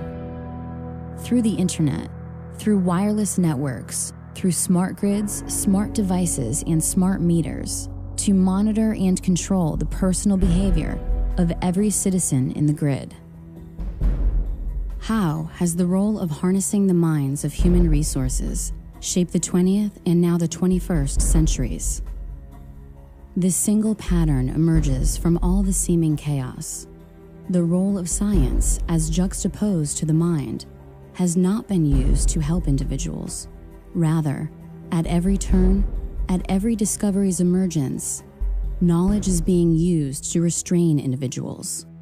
Learned helplessness is just one example. And so in the 1970s, they discovered through these experiments with dogs that if you put a dog, or two groups of dogs, in a situation, one group of dog, they had control over when they were being shocked. They could use their nose and hit a panel and stop the shock. And another group of dogs, they had the equal amount of shocks, but they no matter what they did, they couldn't control the stoppage of shocks. They discovered this phenomenon called learned helplessness, and that the dogs who had no control over stopping their shocks, they would become passive and depressed, and that when you put them in another task where all the dogs actually had control over stopping their shock by kind of jumping over this short barrier.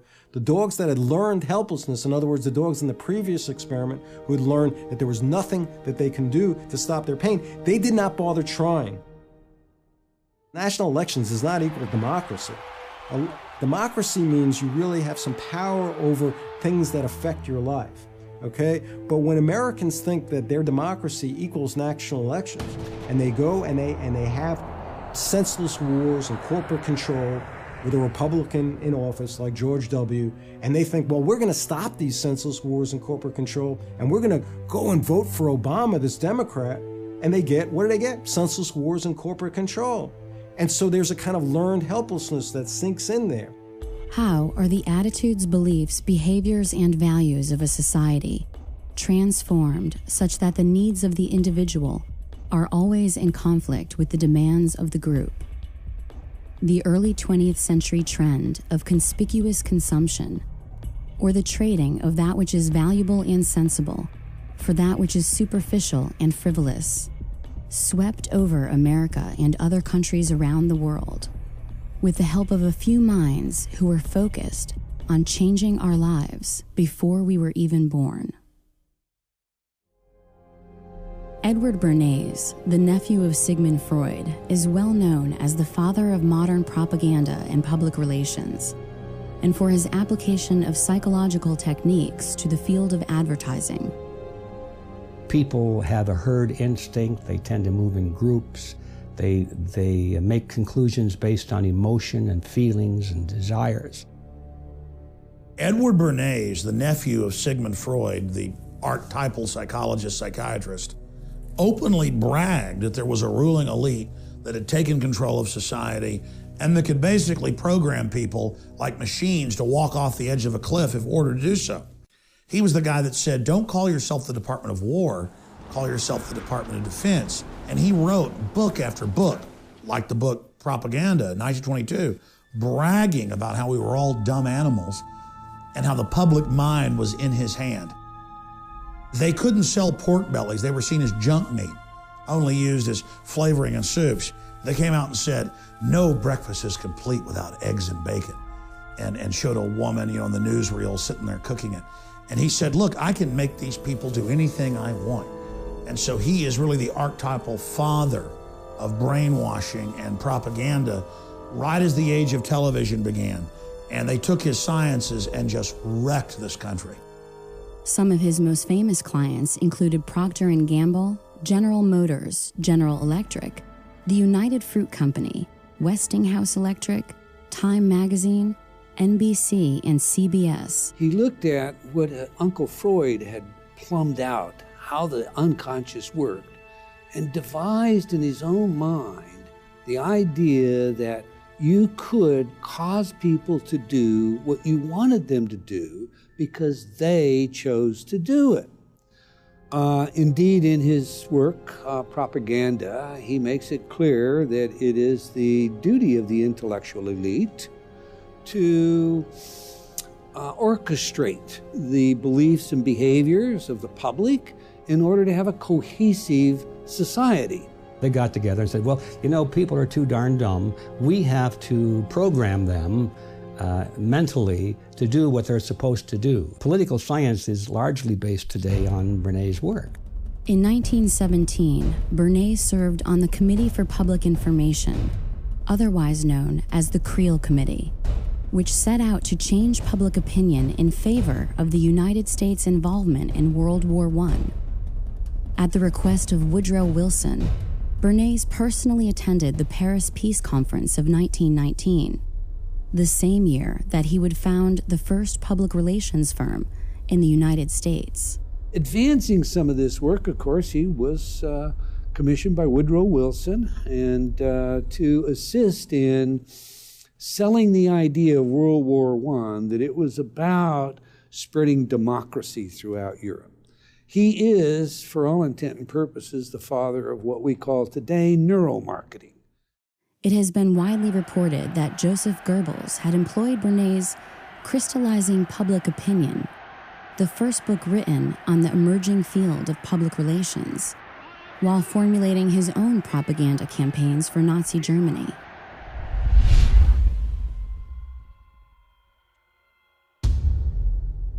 Secure your copy today at Infowars.com.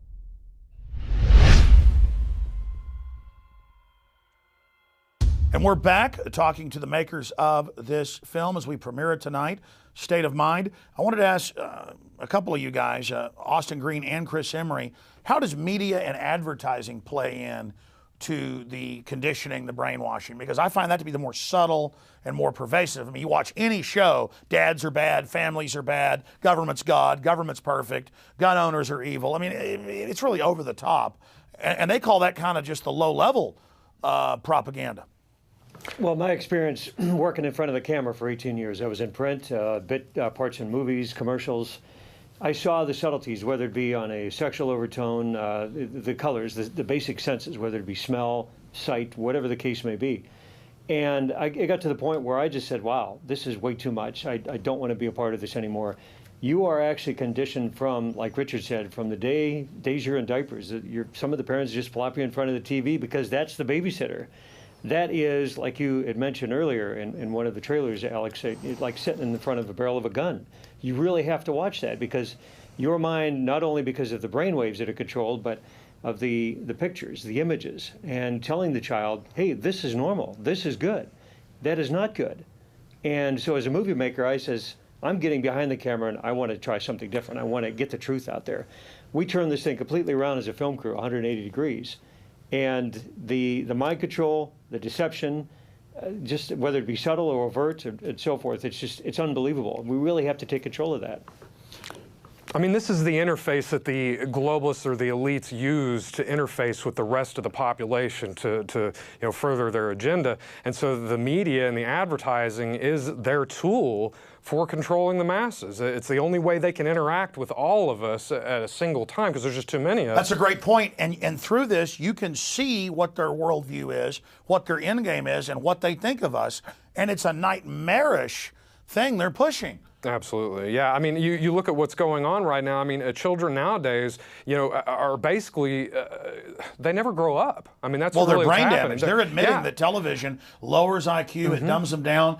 They don't know how to communicate. They are these one-dimensional spectators. They have no sense of self-reliance because all the shows on TV basically show you that to be funny and cool, basically you shouldn't learn anything, you shouldn't actually study about anything or know about anything real in the world. Oh yeah, it's not cool to be informed. No, absolutely not. It's cool to get drunk all the time and to basically have no morals and no values. I mean, all the hot shows on television now are all about people who have no morals and no values. I know, when you run into the general public, they're like repeating TV things.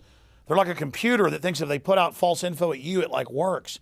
And they're one-dimensional, unhappy, not even real people. It's really actually sad. Yeah, I mean, I used to enjoy television until I started to see the subtlety behind what they were doing in the programming, especially in movies as well. And nowadays, it's the point I don't even want to watch any of this stuff anymore because it's just garbage. It's just once you know about it, the programming, it is over the top. You're just seeing it all. And then I talk to TV execs and people, and they go, no, we know, we don't like it, but this is what the bosses say. Absolutely. And I'm like, so your kids are all going to be screwed up too. That's the crazy thing. Even the so-called elite, they're not getting out of this, but in their will to dominate us and dumb us down, they're really doing it to themselves.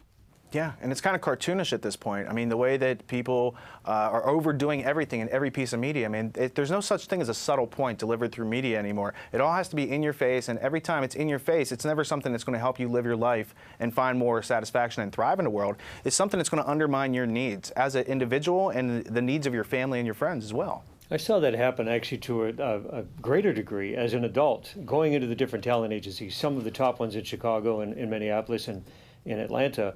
Having the adults, the actors, taking part in this advertising, thinking that was the real world as soon as they left the agency. I says, what are you kidding me? Come on, snap out of it. You are a human being. You have the ability to take control of what's going on.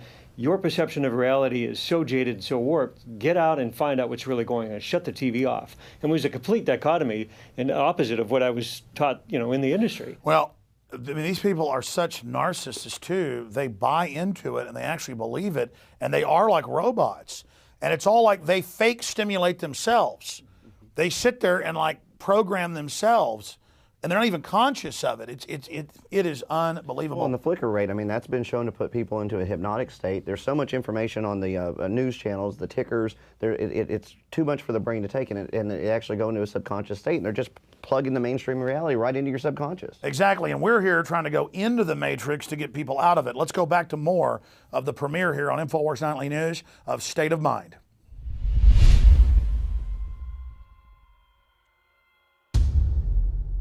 Secure your copy today at Infowars.com.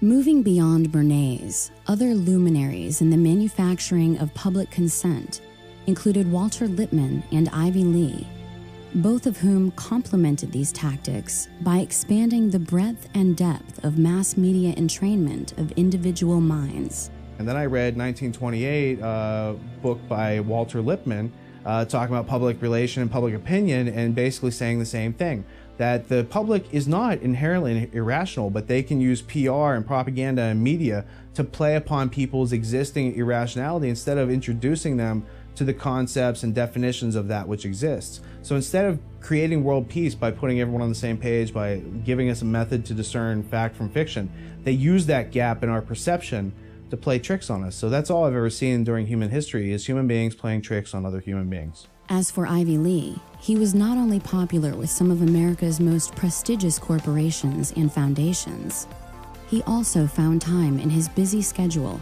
to personally counsel John D. Rockefeller, to represent Standard Oil, and was one of the earliest members of the Council on Foreign Relations. Moreover, in the 1930s, Ivy Lee was a consultant to Adolf Hitler, tasked with developing strategies to improve Germany's image in the United States and abroad.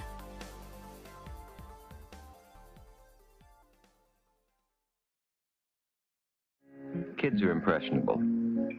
That's why here at this station, we watch the programs and commercials your child watches carefully.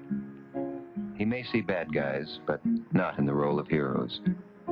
He'll learn that crime doesn't pay. Because your child's welfare is our concern, too.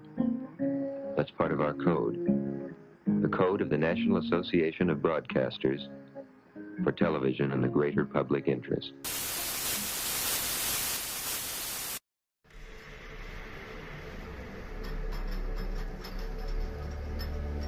Waco was an odd situation regarding both the law enforcement aspects of it, regarding ATF going in and doing the raid on the Branch Davidian compound, as well as the fact that Special Operations Command was called to help.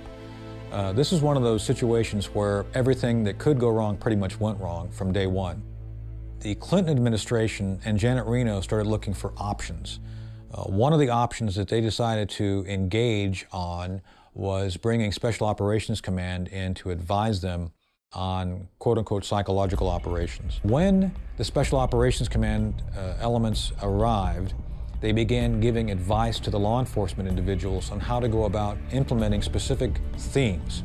Within the psychological operations community, they typically look at themes of how to modify, adapt, or somehow reshape the thinking of a target group, of an audience. These specific techniques, which were brought to bear on the Branch Davidians, were developed for military operations overseas, primarily against a foreign target. So another question has to be asked: what is the wisdom of using psychological operations techniques developed for an audience against a U.S. target? Again, a very controversial issue. How does one defend themselves against strategic information, propaganda? It's a very simple answer. Ask questions. Always check your source. I, as a public figure, am often having to speak publicly about issues and information. I look at everything. I've been criticized by my friends. Oh my God, you look at Fox News, you look at CNN. Absolutely, because the false information being provided to the mainstream outlets means something. So why are they saying things a certain way?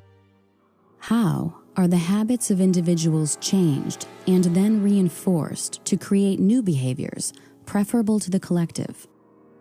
In the 21st century, the method has evolved little from millennia ago. Only the technology has changed. Today's television provides those who leverage public airwaves with an opportunity to control individuals far beyond the simple linguistic programming of radio. The major point of television is the commercial. The programming is designed to kind of keep people hanging in there long enough to watch a commercial, and that they're in a more passive, zombified state to buy into the goofy, silly commercial. That is the point of it. You are willingly subjecting yourself and your family to psychological warfare assault, not just with the semantics, not just with the messages, but the very flicker rate of the television, on record, patented to put you into a dreamlike sleep state where you're highly suggestible. You think you're looking at a constant picture. You're really not. Modern televisions, you're looking at LEDs, and they're going on and off. Because they're going on and off, there's a brain entrainment process that takes place. To make it real simple, it comes down to this.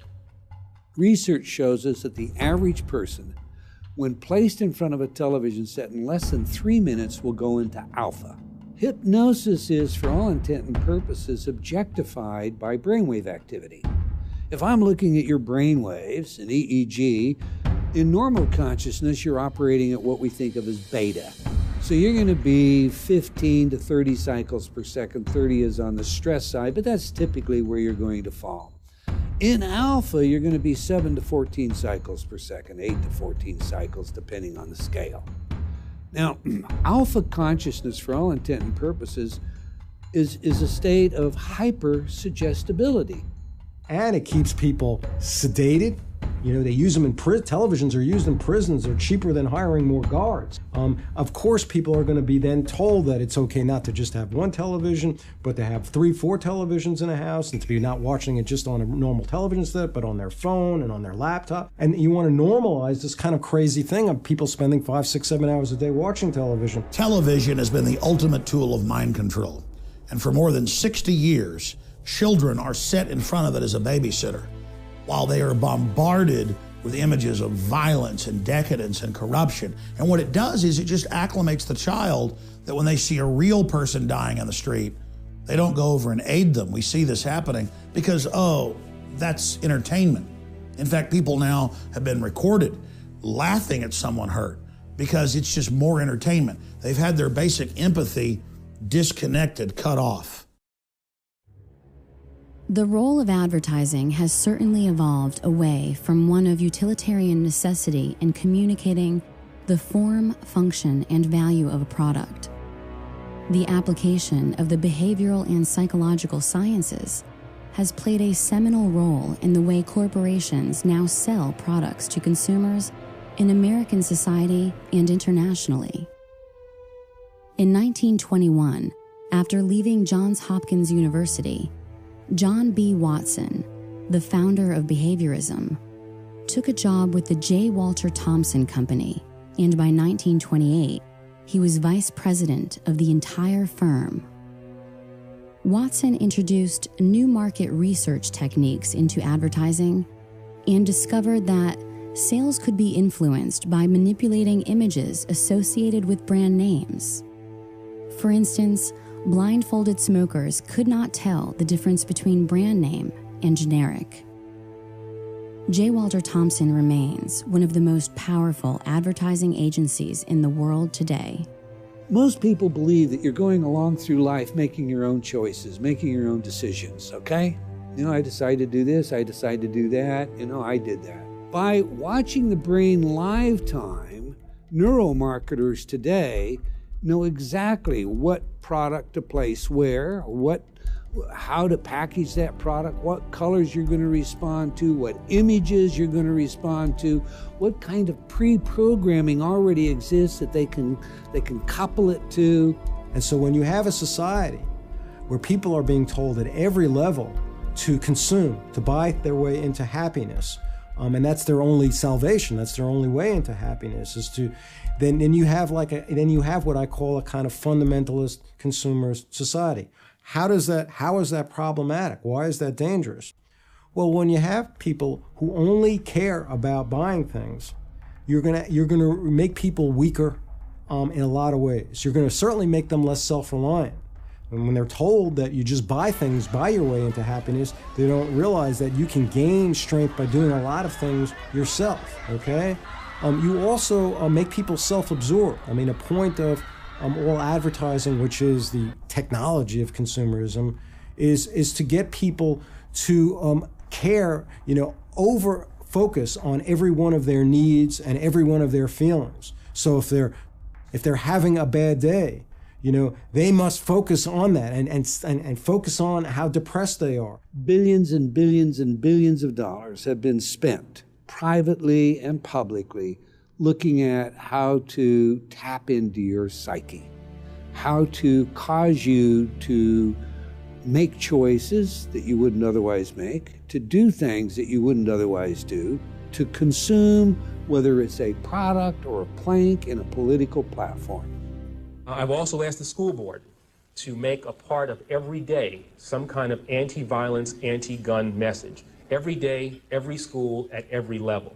One thing that I think is clear with young people and with adults as well is that we just have to be repetitive about this. It's not enough to simply have a catchy ad on a Monday and then only do it every Monday. We need to do this every day of the week and just really brainwash people into thinking about guns in a vastly different way. To me, with the media just willing to report whatever the government tells it to report, that gives the government free rein to create whatever story or narrative it wants to create for whatever purpose it wants to create a story for. And that's where we're at.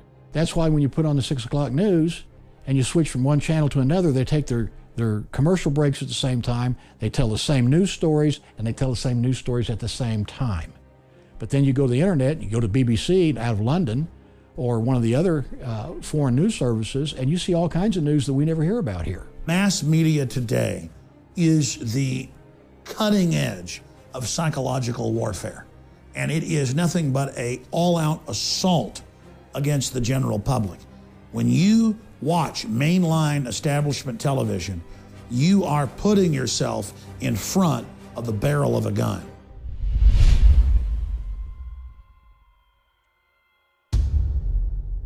Secure your copy today at Infowars.com.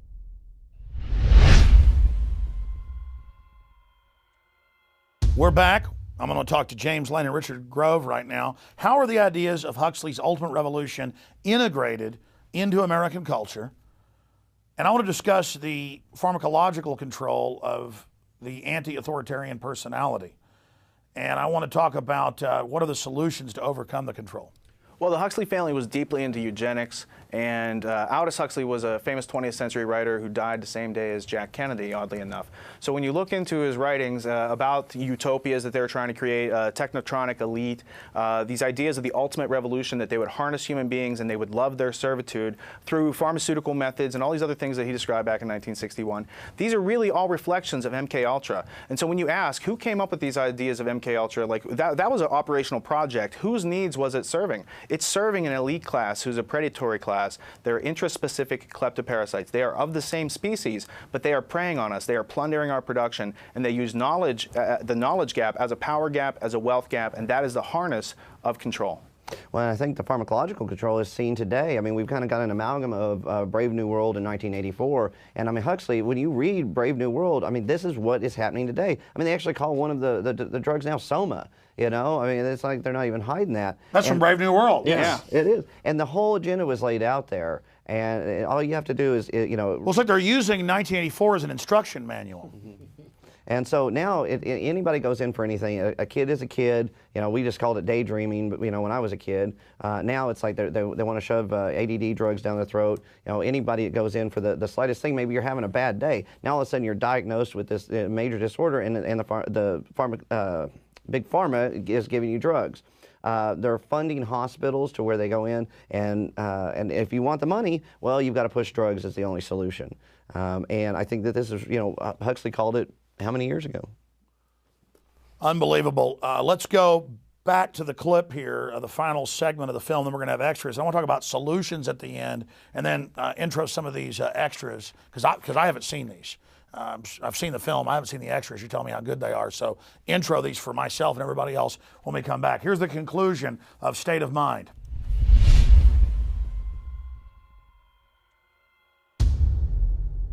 Secure your copy today at Infowars.com.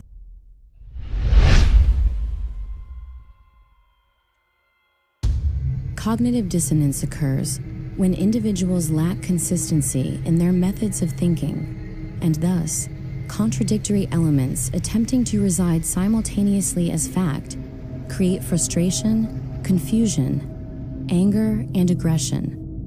It is the difference between what you think the world is and what the world actually is.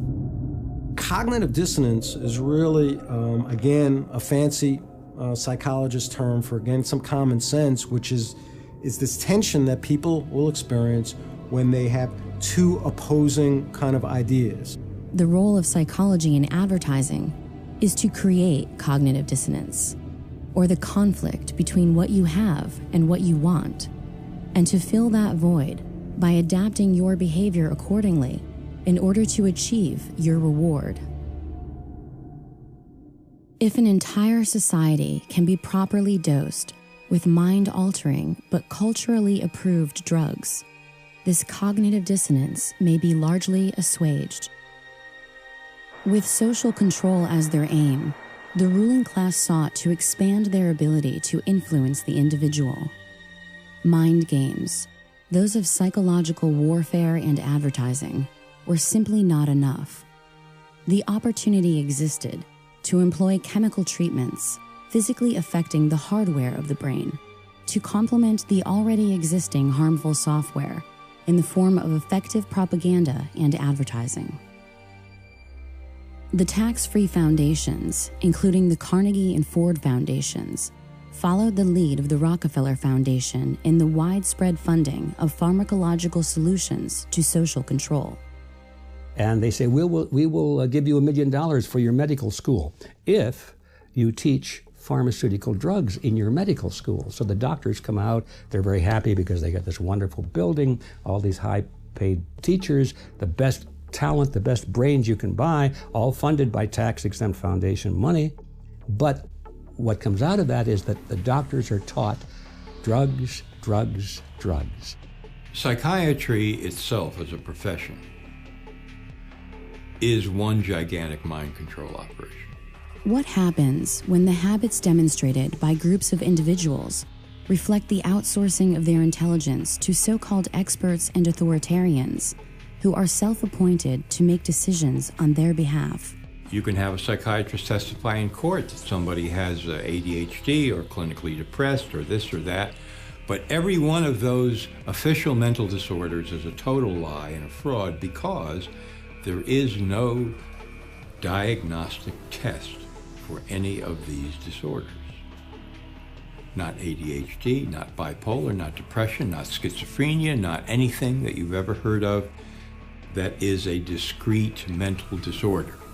The American Psychiatric Association has a committee, and they create this thing called the DSM, their Diagnostic Bible. And they decide what goes in there. And they decide that certain people who don't pay attention to boring things have this disorder called attention deficit hyperactivity disorder.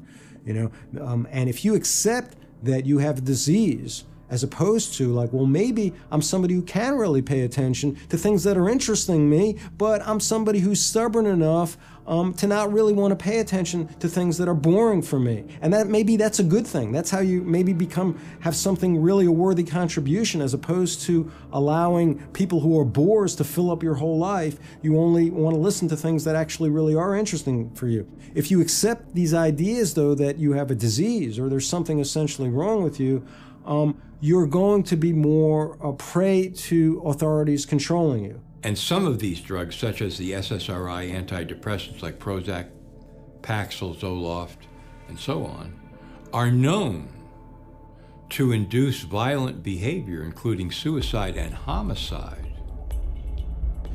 And you have a profession like psychiatry that is seeding the country, like planting seeds in a garden and a farm. With these diagnoses and these drugs, this is Operation Chaos. Part of the problem of psychiatry, when it comes to diagnosis is that they really seem to have no political awareness. of their pathologizing of anti-authoritarianism, of stubbornness, of rebellion. This is, I think, a part of the reason for that is I think that an overwhelming number of psychiatrists, psychologists, mental health professionals are more kind of compliant people. And when they see non-compliant, more stubborn, more oppositional kinds of patients, especially young people, that creates a lot of anxiety for them. And so you have this power, and you do this for 10 years, 20 years, 30 years, 40 years, 50 years. These little seeds, which are drugs, you see, that affect the brain in various unpredictable and horrendous ways. And you have that power to do that for 50 years. Don't you think you could really call that mind control?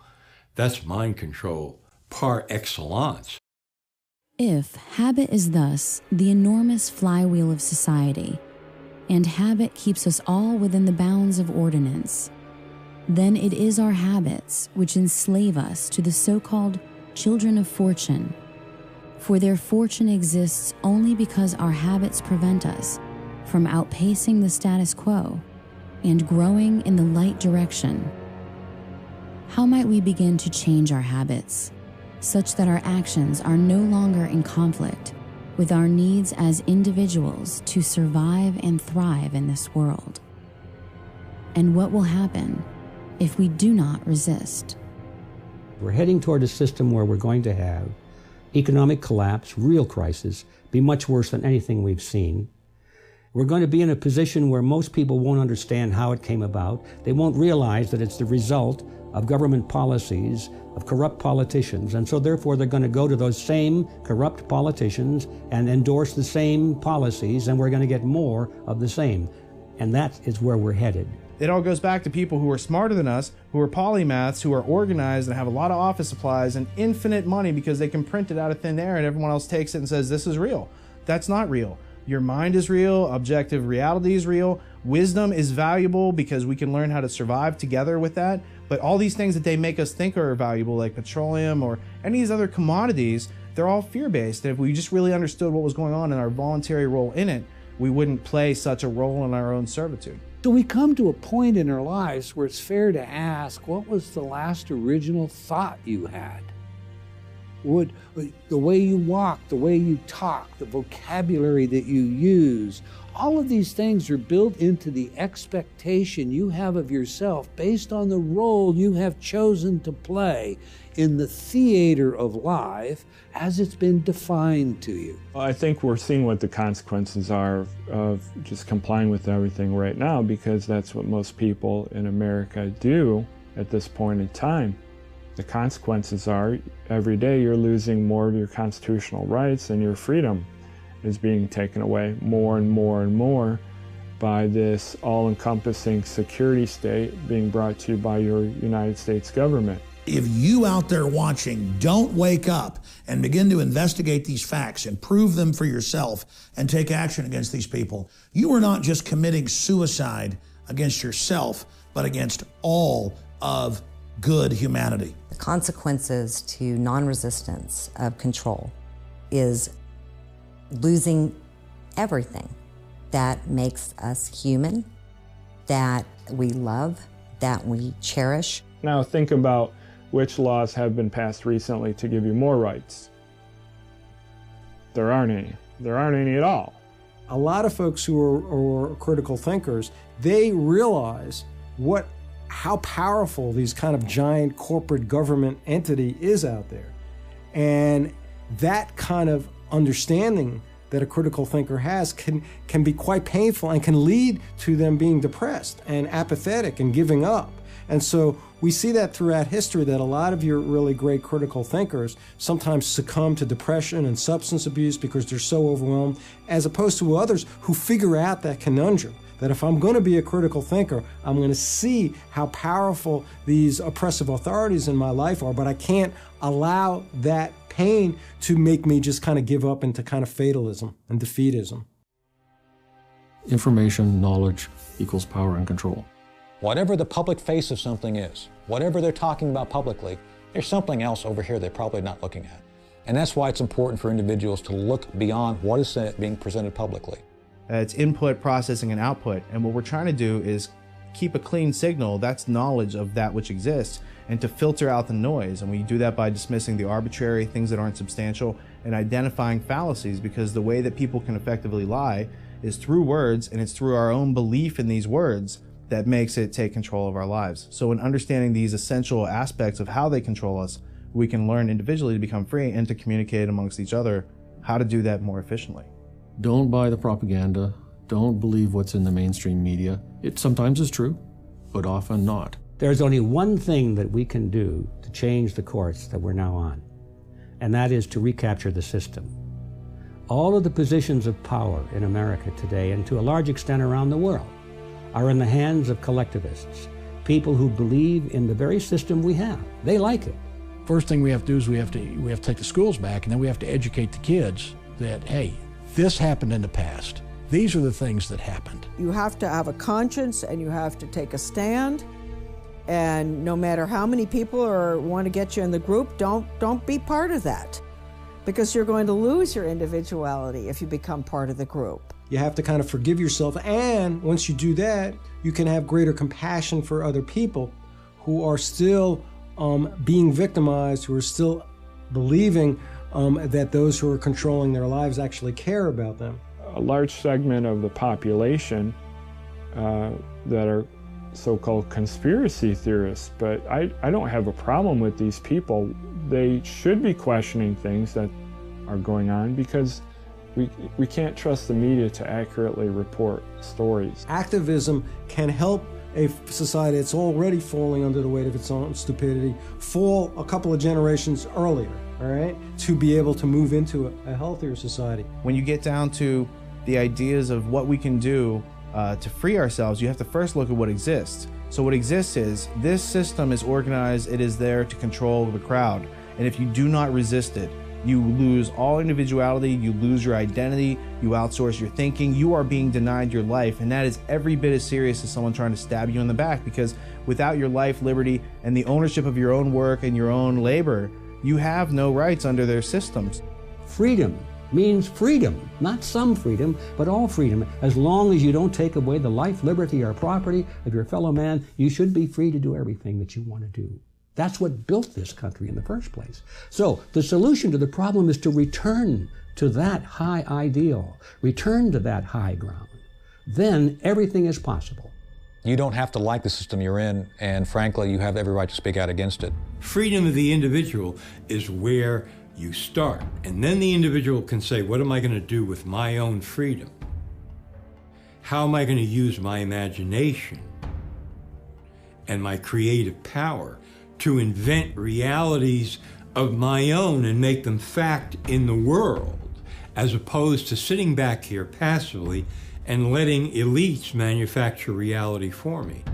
Humanity is worth resisting this, and if you don't stand up against these diabolical globalists, you are turning our species and our entire history and our entire future over to these people. You're betraying our ancestors who fought against incredible odds so that we might have some basic freedoms. And you're betraying yourself, your children, your family, and all future human generations. We can't turn our species over to total darkness. We can't turn our species over to people who love to hurt innocence and who hate beauty. We must resist the New World Order. We must free our minds and awaken the human spirit. It is time for the sleeping giant that is humanity to awaken.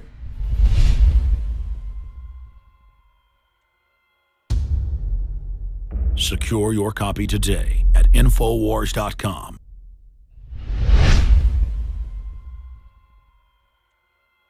Again, that concludes the premiere of State of Mind here on InfoWars Nightly News. This will be archived at prisonplanet.tv for subscribers, and we're also going to post it on the Alex Jones channel on YouTube. But as much as they censor that, who knows if we'll even have a YouTube next week. It's getting crazy. So it's very important, so we can also make future films, to get State of Mind, The Psychology of Control, on DVD or Blu-ray at InfoWarsStore.com, so you can show this to your friends and family. And also feel free to have people over to your house or to share your username and passcode with them for prisonplanet.tv so they can watch this full presentation. I think really augments the info for people that are watching and are members of prisonplanet.tv. But I wanted to give each of you about a minute and a half or so going around the table here with James Lane first to crystallize any final points about the documentary State of Mind. I just really want to ask people out there to get this and show this to your friends and family. I think that this is a really powerful tool that you can affect true change. Absolutely. Richard Grove? We're all born into control, and you can't do much about it until you use your 5 senses, observe what's going on, identify what you need in your life, also identify the contradictions that you don't need in your life, and then make changes. Change your habits, because it's the habit that is the enormous flywheel of society, and that's how they control us. The thing that I want to ask everyone is, stop accepting what the establishment is force-feeding down your throat through school and in your job and everywhere else. Start questioning everything. Stop accepting the fact, or stop thinking that everything you were taught in school is reality. There's so much more out there to discover, and this film is really just a stepping stone, a point where you can see that there are all these branches of information that go out there, and then you can take that initiative upon yourself to go out there and research this more in depth and find out that we're not just making this up. This stuff is real. There's real information out there. Truth is truth. Chris Emery. I would suggest tomorrow, call the cable company, cut off your cable service. Shut your TV off, read more, spend more time with your family, and get out and find out what's really going on. Don't let the media control your life. That's right. Don't consume globalist propaganda media. Analyze it when you have to, but produce your own media. Make your own art. Be creative. Use your imagination. Get outside the box. And stand up against the globalists, because we know they're bad guys. People out there, you're good guys. You're good men and women out there. You care about humanity. Well, stand up and be a leader. And it starts little, but we're going to be able to change the world by all of us doing little things. Going back to James Lane in closing, we're going to show back-to-back some clips here of some of the things that hit the cutting room floor, not because they weren't powerful, because as you said, the film just couldn't be 10 hours long. Tell us about a few of these clips we're about to see here in closing with the documentary film and extras of State of Mind.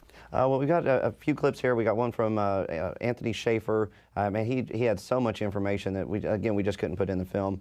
Douglas Valentine, he's actually going to be speaking about a story from whenever he was a child, where that really woke him up to how authority is just accepted. And some other clips as well. Yes, absolutely. All right, and we'll end it with these clips back to back here in a moment. I just want to say great job to all of you. Fabulous job. And, Chris, I think I've known you like 10 years. And you guys have known a couple years now, and just getting to know you guys.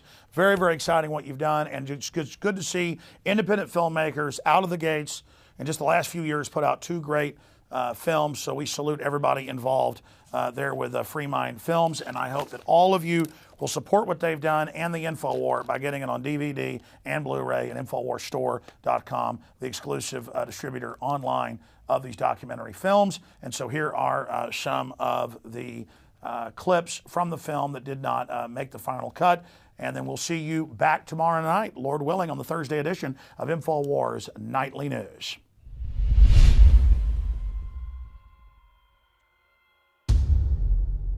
Secure your copy today at Infowars.com.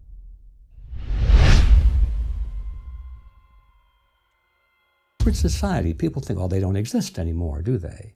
Well, they do, and Quigley wrote about them. And he said that he had no aversion to this secret society. In fact, he said he had been invited into its inner ranks. He was never a member of the elite himself, but he was brought in as their historian, you might say, to record their events and to put it in the public record so that they could have a permanent record for all time. And he said he was invited into the group, and he was able to examine their private records. And then he said, I have no aversion to it or its goals or its policies. He said, the only thing I disagree with is that they hope to remain secret. Most wars in modern history are fought for the enhancement of power and wealth on the part of the elites that run those governments. They want to expand their influence. They want greater dominance. Maybe they want the natural resources. In other words, they're not for reasons that we have been told. It's a fact of life. And there's no clearer example of that, I believe, than in World War I and, of course, in World War II. But the question around was World War I. The American people at that time were very complacent about the war going on in Europe. It was a war between, Germany and France and England. Okay, I'm sorry about that, but leave us out of it.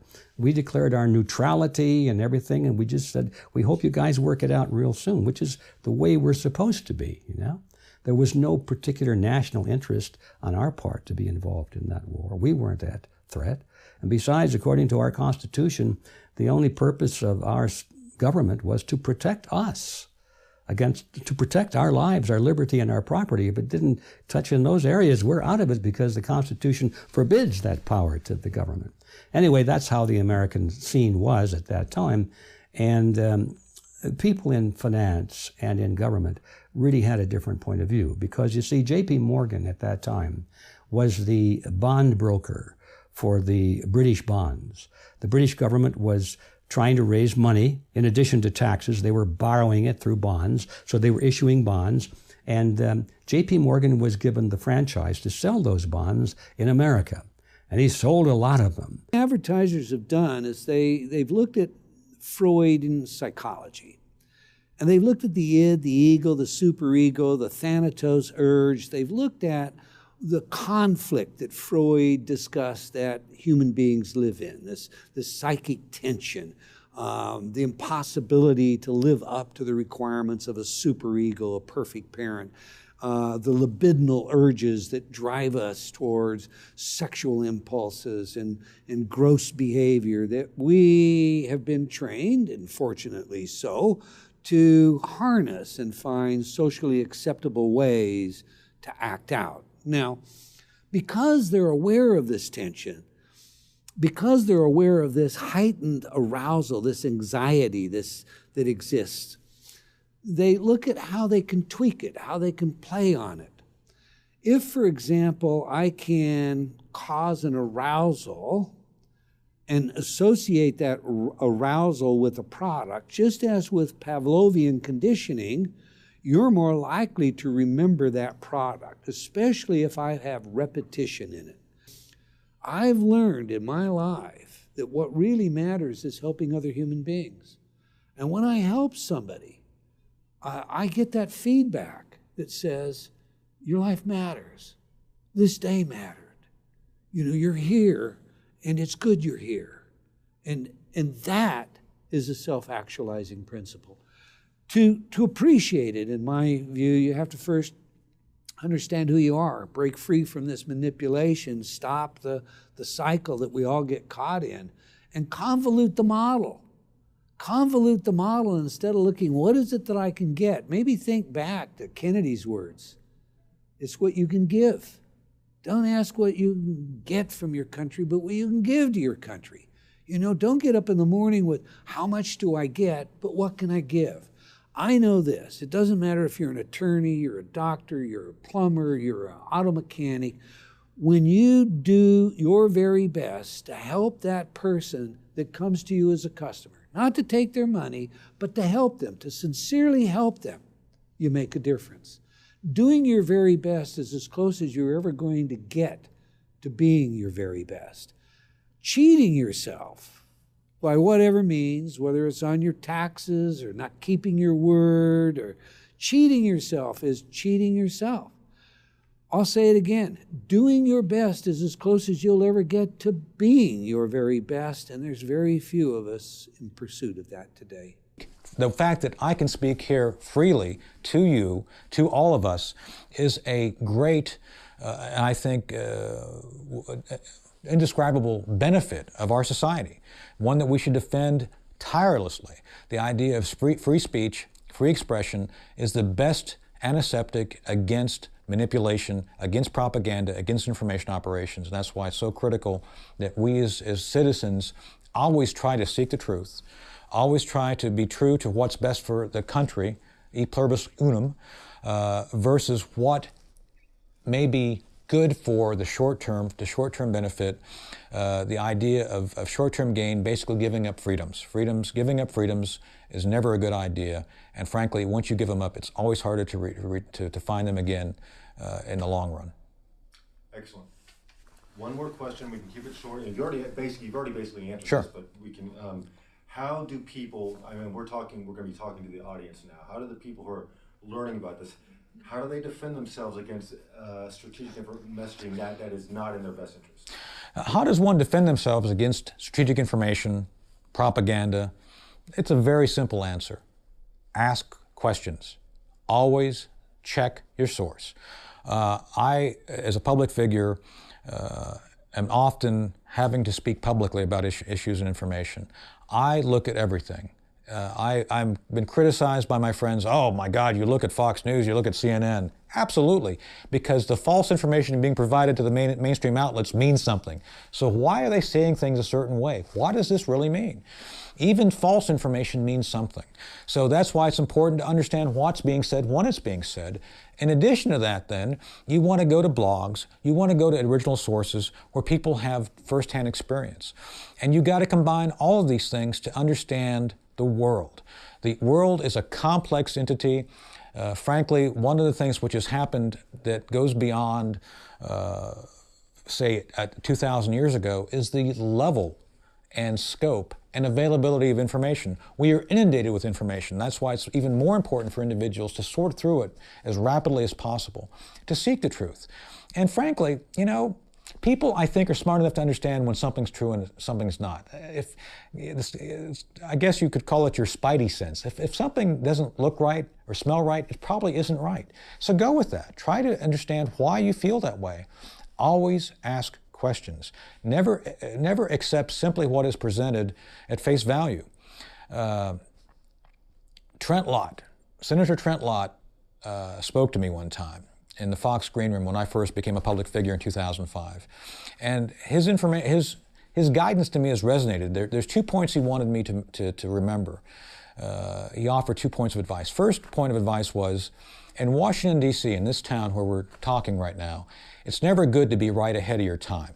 Well, we found that out through Able Danger and the fact that we were so far on the cutting edge, people didn't want to hear what we had to say. And frankly, when it became public knowledge, people didn't want to talk about it. So that lesson is absolutely true. Senator Lott was absolutely correct. The second lesson he taught me, and this is something that I'm still learning today, he advised me that whatever they're talking about publicly, whatever the issue is in the news, whatever the information is about that topic, it's really about something else entirely. And I believe that to be true. Whatever the public face of something is, whatever they're talking about publicly, there's something else over here they're probably not looking at. And that's why it's important for individuals to look beyond what is being presented publicly and try to figure out for themselves what's really going on.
Secure your copy today at Infowars.com.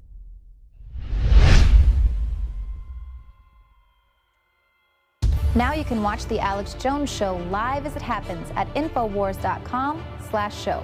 You'll find links to all of our content there and a free 15-day trial for Prison Planet TV. More than 60 movies and documentaries all in one place at Infowars.com/show. Yes, these men and their hypnotized followers call this a new order.